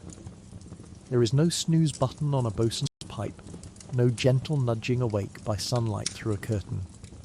There is a shrill whistle, a shouted order, and several hundred men simultaneously rolling out of canvas they were, moments before, quite comfortably asleep in. Soldiers fare no better, and in some respects considerably worse, particularly on campaign, where the entire concept of a bed has been left behind at the barracks, along with any illusion of comfort. A soldier on the march makes camp wherever the day's fighting or marching has stopped, which might be a dry hillside on a good night, or, far more often, a stretch of churned mud that has already hosted several hundred other men, their horses, and whatever rain the sky has been holding in reserve. You wrap yourself in a single greatcoat, perhaps share a blanket with the man beside you for warmth, and sleep with your boots on, because a boot removed in the night is a boot you may never see again, whether through theft or simple misplacement in the dark. The ground beneath you is rarely flat, never soft, and frequently damp enough to soak through wool within the hour, so you learn to sleep in that particular half-conscious crouch soldiers develop, alert enough to wake at a change in the wind or a distant shout, unconscious enough to actually recover some strength for tomorrow's march. Compare this, if you like, to complaining that your memory foam mattress runs slightly warm at night. The Victorian infantryman would have traded a limb for your slightly warm mattress and considered it the deal of the century. Back home, peacetime barracks life offers marginal improvement, in the sense that you now have an actual iron bedstead and a roof, though the roof belongs to a long dormitory shared with dozens of fellow soldiers, and the bedstead comes with a thin government-issue mattress that has clearly seen extensive prior service. Privacy does not exist. Snoring is a democratic universal phenomenon. An officer or sergeant may rouse the entire room at any hour for inspection, drill, or the simple exercise of reminding everyone who is in charge, and you learn to sleep the particular light sleep of a man who expects to be woken at any moment and has simply stopped being surprised by it. peacetime barracks carry their own quieter dangers, ones considerably less dramatic than mud and gunfire, but arguably more dangerous in the long run. Overcrowded rooms, poor drainage, and inadequate ventilation make barracks fever, and various digestive complaints a routine hazard of simply being garrisoned somewhere for an extended stretch. A fact painfully underscored a couple of decades earlier, when more soldiers in the Crimea died of disease in their quarters and hospitals than were ever killed by the enemy. The army, to its limited credit, has since taken sanitary reform rather more seriously, scrubbing barracks floors and improving drainage under prodding from reformers who insisted that soldiers might fight rather better if they were not simultaneously fighting dysentery. Improvement, however, arrives slowly in institutions built on tradition and modest budgets, and the soldier of the 1870s still sleeps in a room considerably more crowded, considerably less ventilated, and considerably damper than anyone examining it today would consider remotely acceptable. What both sailors and soldiers share, whether swinging below deck or shivering in a muddy bivouac, is the complete absence of any expectation that sleep will be comfortable, private, or even particularly restful. Sleep, for these men, is not a retreat from the world, but simply another duty to be performed efficiently, squeezed into whatever gap the ship's watch or the day's march allows. There is no lavender sachet, no warming pan, no servant to turn down the sheets. There is a hammock or a patch of ground, a body too tired to argue about the accommodations, and the quiet understanding that tomorrow will demand exactly as much as today did, so you had better get what rest you can while the getting is available. It rather puts your complaints about a lumpy hotel pillow into perspective, does it not? Step back for a moment and consider the sheer, staggering gap between how the wealthy and the poor actually spend the 8 or so hours a night everyone, in theory, shares equally. At the very top of this arrangement sits the 4-poster bed, a genuinely enormous piece of furniture, carved from good oak or mahogany, tall enough that a small set of steps is sometimes required simply to climb into it, an early and entirely literal example of upward mobility. Thick curtains hang from the frame on all 4 sides, drawn closed at night to trap warmth, block drafts, and create a private little room within the room, a fortress of good fabric standing between its occupant and the various indignities of a badly heated house. Inside waits a mattress stuffed with feathers, sometimes several mattresses layered on top of one another, piled with linen sheets, wool blankets, and an eiderdown quilt. The whole arrangement warmed in advance by a servant with a warming pan, so that climbing into bed feels less like an act of survival, and more like sinking into something that has been personally waiting for you. The wealthy sleeper has, in addition to all this upholstered comfort, an entire supporting staff whose job includes making sure none of it goes wrong. A lady's maid or valet lays out the nightclothes, banks the fire, checks the water jug is filled, and generally treats the business of falling asleep as a small production requiring careful stage management. Should anything be amiss in the night, a bell pull hangs conveniently by the bedside, ready to summon help from somewhere below. Because why solve a problem yourself at 2 in the morning when you could simply make it someone else's problem instead? Somewhere between these 2 extremes sits the comfortable middle-class household, the bank clerk or shopkeeper who cannot afford a full 4-poster and its attendant staff, but who manages through careful saving a solid iron or brass bedstead, a proper mattress rather than a straw sack, and at least 1 blanket per family member rather than 1 per room. This middling sleeper represents the aspirational centre of Victorian bedtime, close enough to the aristocratic ideal to feel respectable, far enough from actual poverty to sleep without livestock, and entirely aware of exactly how far they still are from that carved oak fortress upstairs in the grand houses they occasionally clean, visit or serve. A good bedstead, in fact, often ranks among a middle-class family's most valuable possessions, listed carefully in wills, passed down between generations, and occasionally mentioned in marriage settlements with the same solemnity modern couples reserve for discussing a mortgage. Now walk downstairs, or better yet, out of the house entirely, into the home of a farm labourer, a slum dweller, or anyone occupying the lower rungs of this arrangement, and the bed, if you can call it that, becomes a very different object indeed. For a great many working poor, the mattress is a straw-filled sack, sometimes called a paillasse, laid directly on a simple wooden frame or, in the poorest households, on the floor itself. The straw compresses flat within weeks, rustles with every movement, and hosts an ecosystem of its own that no amount of shaking out in the yard ever fully evicts. There are no 4 carved posts, no curtains, no warming pan carried up by an obliging servant. There is, at best, a single shared blanket, worn thin, and a room shared with several siblings, and quite possibly livestock, because the family goat does not observe the same boundaries you might prefer. Further down still, in the crowded courts and rookeries of any industrial city, an entire family might share a single room with no bedstead at all, sleeping instead on whatever combination of rags, old coats and straw can be gathered onto the bare floorboards each night. Here the biting insects that merely annoy the wealthy sleeper behind his curtains become a nightly siege for everyone else, since fleas and bedbugs show a marked and thoroughly undemocratic preference for the crowded, poorly ventilated rooms where several bodies share close quarters and nobody has the leisure or the linen to launder bedding with any regularity.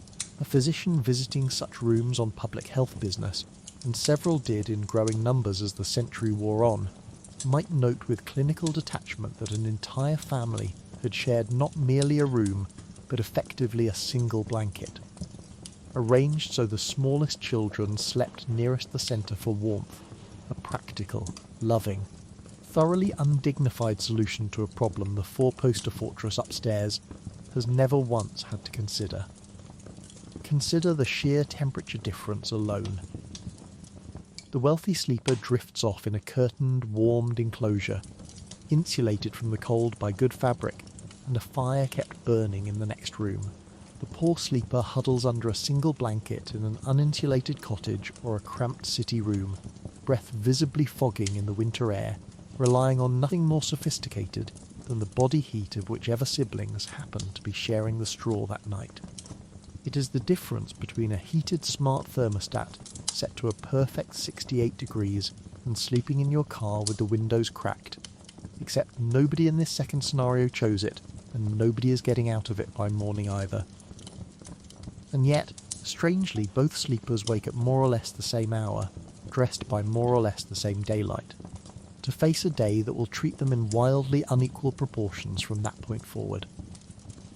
The 8 hours themselves, the raw, unconscious stretch of time, belong to everyone in roughly equal measure, a rare pocket of the day the Victorian class system cannot fully monetize or restructure to its advantage. What differs entirely is everything surrounding those hours. The warmth, the privacy, the softness, the servant standing by in case something goes wrong, versus the sibling elbow in your ribs at 3 a.m. Even the rituals surrounding bedtime itself trace this same divide in miniature. The wealthy household observes an unhurried procession towards sleep, a fire built up, a nightcap of warm milk or something stronger poured, a servant hovering to see that every candle is properly snuffed before departure.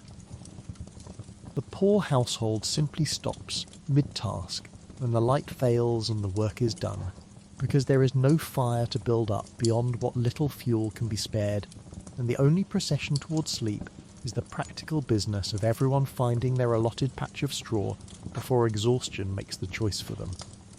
There is something almost comforting in this, if you squint at it the right way. For all the enormous difference between the 4-poster fortress and the straw sack, sleep itself does not distinguish between them nearly as cruelly as everything else in Victorian life does.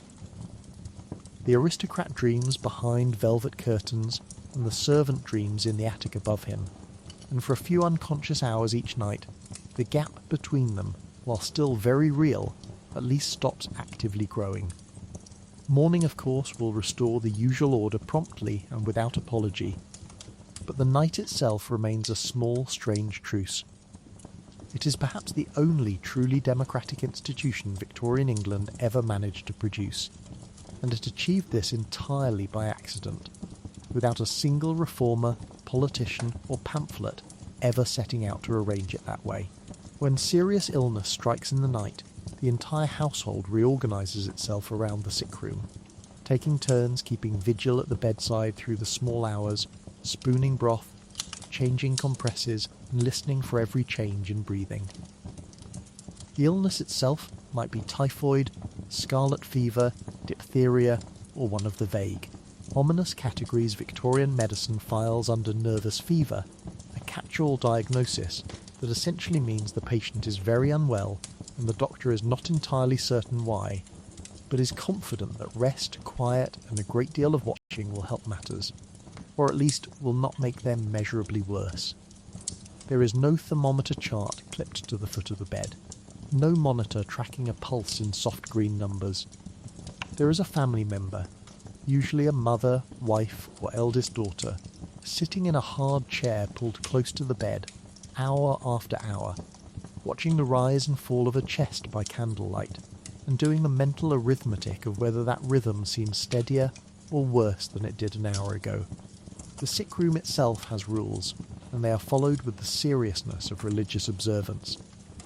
Curtains stay drawn against both light and the supposedly harmful night air, though a small fire is kept going for warmth. Voices drop to a murmur. Shoes are removed at the door so footsteps do not carry. The household clock, if it has not already been stopped in anticipation of the worst, ticks on with what feels at 3 a.m. like deliberate cruelty. Someone spoons broth or beef tea between the patient's lips a little at a time, changes a cool compress on a fevered forehead, and reports quietly to whoever takes over the next watch exactly how things stand, in the same clipped, careful tone a modern nurse might use handing over a shift. Except this handover happens between an aunt and a favourite cousin instead of 2 hospital professionals. The doctor calls, perhaps once a day if the family can afford him, examines the patient, prescribes a tonic or a blister or a dose of something calming, and departs again, leaving the actual around-the-clock labour of nursing entirely to the family. The remedies on offer, it must be said, would not inspire much confidence in a modern casualty department. Leeches remain a perfectly respectable treatment for a variety of fevers, applied to the temples or the chest in the sincere belief that removing a little blood might relieve whatever internal pressure is causing the trouble. Blistering plasters, designed to raise a painful welt on the skin as a supposed means of drawing out the underlying illness, are applied with the same confidence a modern parent might apply a fever reducer, which is to say total confidence entirely unsupported by anything resembling evidence. Quinine appears for certain fevers, camphor for others, and a general all-purpose tonic of wine and iron for almost everything else. The entire pharmacy amounting to a hopeful collection of substances that occasionally helped, frequently did nothing, and every so often made matters considerably worse, all administered with the same steady, reassuring hand regardless of which category applied. This is not modern medicine with its shift rotations and trained staff standing by. This is amateur, exhausted, deeply devoted improvisation, performed by people who love the patient and have absolutely no formal qualifications for what they are doing beyond sheer determination, and several sleepless nights already behind them. If you have ever sat up with a sick child yourself, checking their breathing every 20 minutes until dawn, you already understand the emotional texture of this exactly. Just multiply the stakes considerably and remove the option of a paediatrician's after-hours phone line. Children's fevers carry an especially heavy weight in this vigil, since infant and childhood mortality in this era runs high enough that every parent keeping watch over a feverish toddler understands, in the pit of their stomach, exactly what is at stake in a way modern parents, mercifully, rarely have to. A family wealthy enough to afford it might bring in a monthly nurse, a professional hired specifically to manage a sick room or a birth, effectively the era's version of calling in a specialist, while poorer families simply rotate exhausted relatives through the same hard chair night after night. Unable to afford the reinforcement, should things take a genuine turn for the worse, someone is quietly dispatched to fetch the local clergyman rather than a second opinion. A piece of bedside protocol so routine and so widely understood that its very mention, murmured to a neighbour sent running into the night, tells the whole household everything it needs to know, without anyone having to say the actual words out loud. There is, running quietly underneath all of this, an awareness nobody says out loud, but everybody shares. Serious fevers in this era carry a real chance of ending badly, and every member of the household keeping vigil knows it, even as they keep spooning broth and changing compresses with steady, determined hands. The watching itself becomes a kind of ritual, less about medical intervention, since there is genuinely very little intervention available beyond comfort and nourishment, and more about simply not letting the patient face the night alone. It is, in its own quiet way, an act of love expressed largely through extremely poor sleep hygiene on the part of everyone involved. Should the worst happen, the household already knows the choreography, because Victorian England has thought about this a great deal. The clocks stop, the mirrors are covered, word goes out to neighbours and relations, and the sick room, which has been the entire universe of the household for days, quietly transforms into something else. Should the fever break instead, and the patient begin, cautiously, to recover, there is a particular exhausted joy that settles over the family, the kind reserved for people who have not properly slept in a week and have just been handed the best possible reason to finally do so. The rest of the house, meanwhile, does its best to carry on around this small candlelit drama at its centre. Other children are hushed and sent to bed early, unaware or only half aware of quite how serious matters have become upstairs. Servants move about their evening duties more quietly than usual, and even the family dog, if there is one, seems to sense that something in the household's rhythm has shifted, curling up outside the sick room door rather than its usual spot by the kitchen fire. Life, in other words, does not stop for the vigil, but it does soften its footsteps considerably, out of a respect that costs nothing, and yet somehow means everything to the person keeping watch. Either way, the family vigil says something rather lovely about how this era handled its worst nights, even amid the leeches and the vague diagnoses, and the complete absence of anything resembling modern medicine. Nobody, rich or poor, master or servant, is expected to face serious illness alone in the dark. Someone sits up. Someone watches the breathing. Someone counts the hours until dawn alongside you, whether or not dawn brings good news, and there is something quietly comforting in that, even now, even from this distance, even with the benefit of thermometers and antibiotics and everything else we take entirely for granted. Eventually, however badly you slept, morning arrives, and with it the realization that London or Manchester or whatever teeming city surrounds you was never actually asleep at all. Long before your own eyes open, the city has already been hard at work for hours. The milkman is out on his rounds well before 4, ladling from churn to jug on doorsteps still dark. His cart wheels rattling over cobblestones in a rhythm so familiar to city dwellers that most of them sleep straight through it without stirring. Not far behind him comes the night soil cart, performing the deeply unglamorous but entirely essential task of clearing what the modern world quietly handles through plumbing. And if you have ever complained about your garbage collection being loud on a Tuesday morning, understand that you are complaining about a considerably gentler version of a very old problem. Down at the great markets, Covent Garden and Billingsgate and their like, the real day has already been underway for hours before polite society has so much as opened one eye. Porters haul barrows of cabbages and fish through gaslit streets, shouting prices and insults with equal enthusiasm, building pyramids of produce for a trade that will be fully underway by the time most of the city sits down to breakfast. The costermongers are setting up their barrows on street corners, arranging apples and herrings with the practised pride of a shopkeeper dressing a window display, except the shop is a plank on wheels and the opening hours are whenever the market allows it.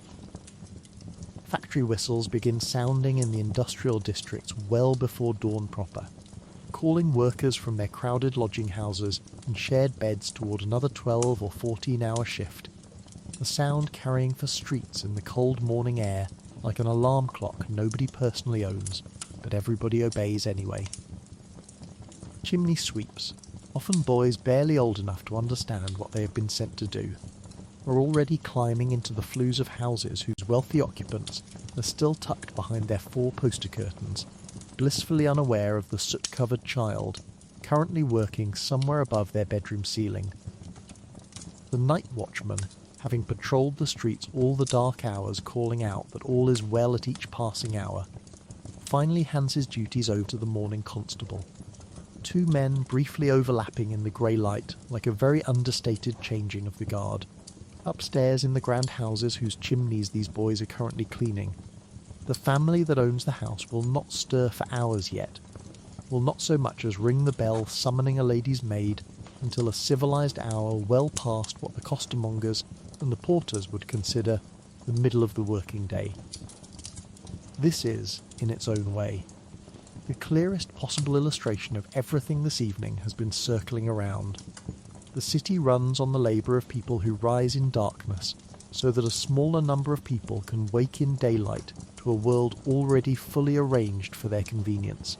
Tea already brewing, fires already lit, newspaper already pressed and delivered. All of it accomplished by hands that have been moving since well before anyone upstairs opened an eye.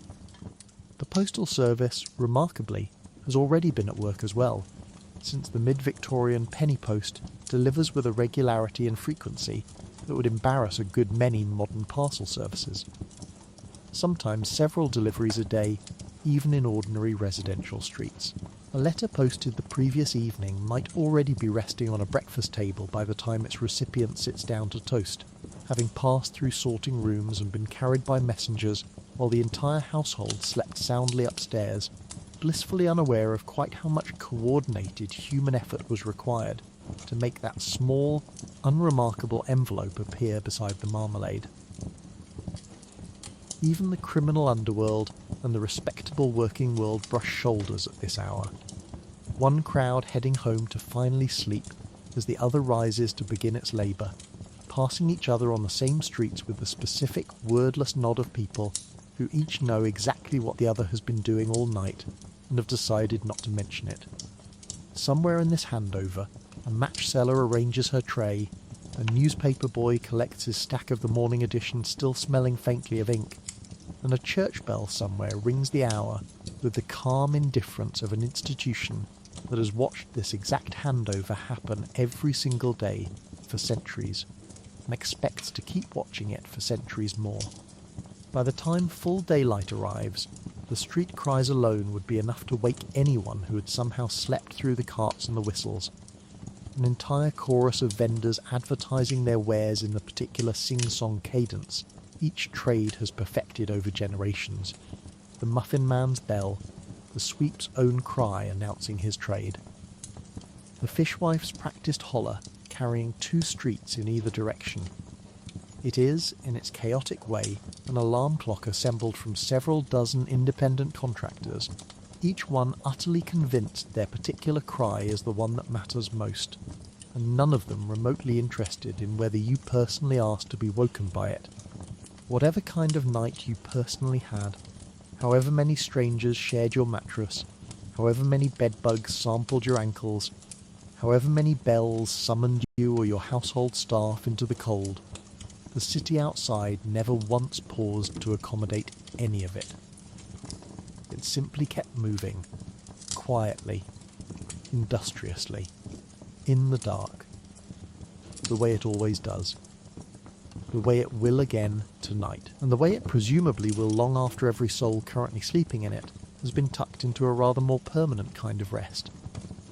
Somewhere in a rather grander bedroom nearby, a lady's maid is already easing back a curtain and murmuring that it is time to rise, precisely as gently and precisely as gradually as the household she serves would expect. A stark contrast to the fishwife's holler 2 streets away, though both, in their own registers, are announcing exactly the same fact. The night, such as it was, is now officially over. So you rise, stiff, undercaffeinated in the sense that tea has not yet reached you, and pull back your own curtain, whichever kind you were lucky or unlucky enough to sleep behind, and join the great, groggy procession of Victorian England shuffling once more into daylight. It was, by any modern measure, a genuinely terrible night's sleep. It was cold, crowded, occasionally poisonous, and punctuated by at least one bell you did not personally consent to. And yet, somehow, impossibly, everyone got up the next morning and did it all again. Because that is, in the end, simply what a night in Victorian England required of you. And that gently is where we leave you this evening, still half tucked into the 19th century, blankets pulled up, city humming faintly somewhere beyond the curtain, drifting, at last, properly off to sleep. And so, somewhere between the warming pan and the arsenic wallpaper, the safety coffin and the bell rope, we arrive at the end of a very long, very strange Victorian night. It was a night shared, whether you liked it or not, with strangers in your bed, insects in your mattress, opium in your medicine cabinet, and a household full of people who genuinely believed a covered mirror was doing something important. Every class of person in this story, from the servant shivering under the eaves to the lady buried in goose down 2 floors below, was solving the exact same problem every single evening. How do I get through the dark hours without the cold, the fear, or the household itself finishing me off first? Most of them managed it through sheer stubborn repetition, night after night, generation after generation, until it simply became normal to sleep 3 to a bed, or dose a baby with syrup that would make a modern pharmacist faint, or lie awake calculating whether that knock at the door was really a knock at all. There is something quietly moving in that, if you squint past the fleas and the questionable wallpaper. These were people doing the most human thing there is, closing their eyes and trusting the world to still be there in the morning, with nothing but a nightcap, a candle stub, and a great deal of hope standing between them and the dark. They did not have thermostats or antihistamines or a single properly regulated medicine, and they still somehow got up every day and went on being remarkably stubbornly alive. So tonight, as you settle into your own quiet, unshared, flea-free bed, in a room that is exactly as warm as you want it to be, maybe spare a small sleepy thought for all of them. The warming pan wielders, the bell rope answerers, the nightcap wearers, the ones who slept lightly because the world genuinely might have needed them at 3 a.m. You do not have to listen for a bell. You do not have to share your mattress with a stranger from the market. You just have to close your eyes. And that, historically speaking, is the easy part. Good night.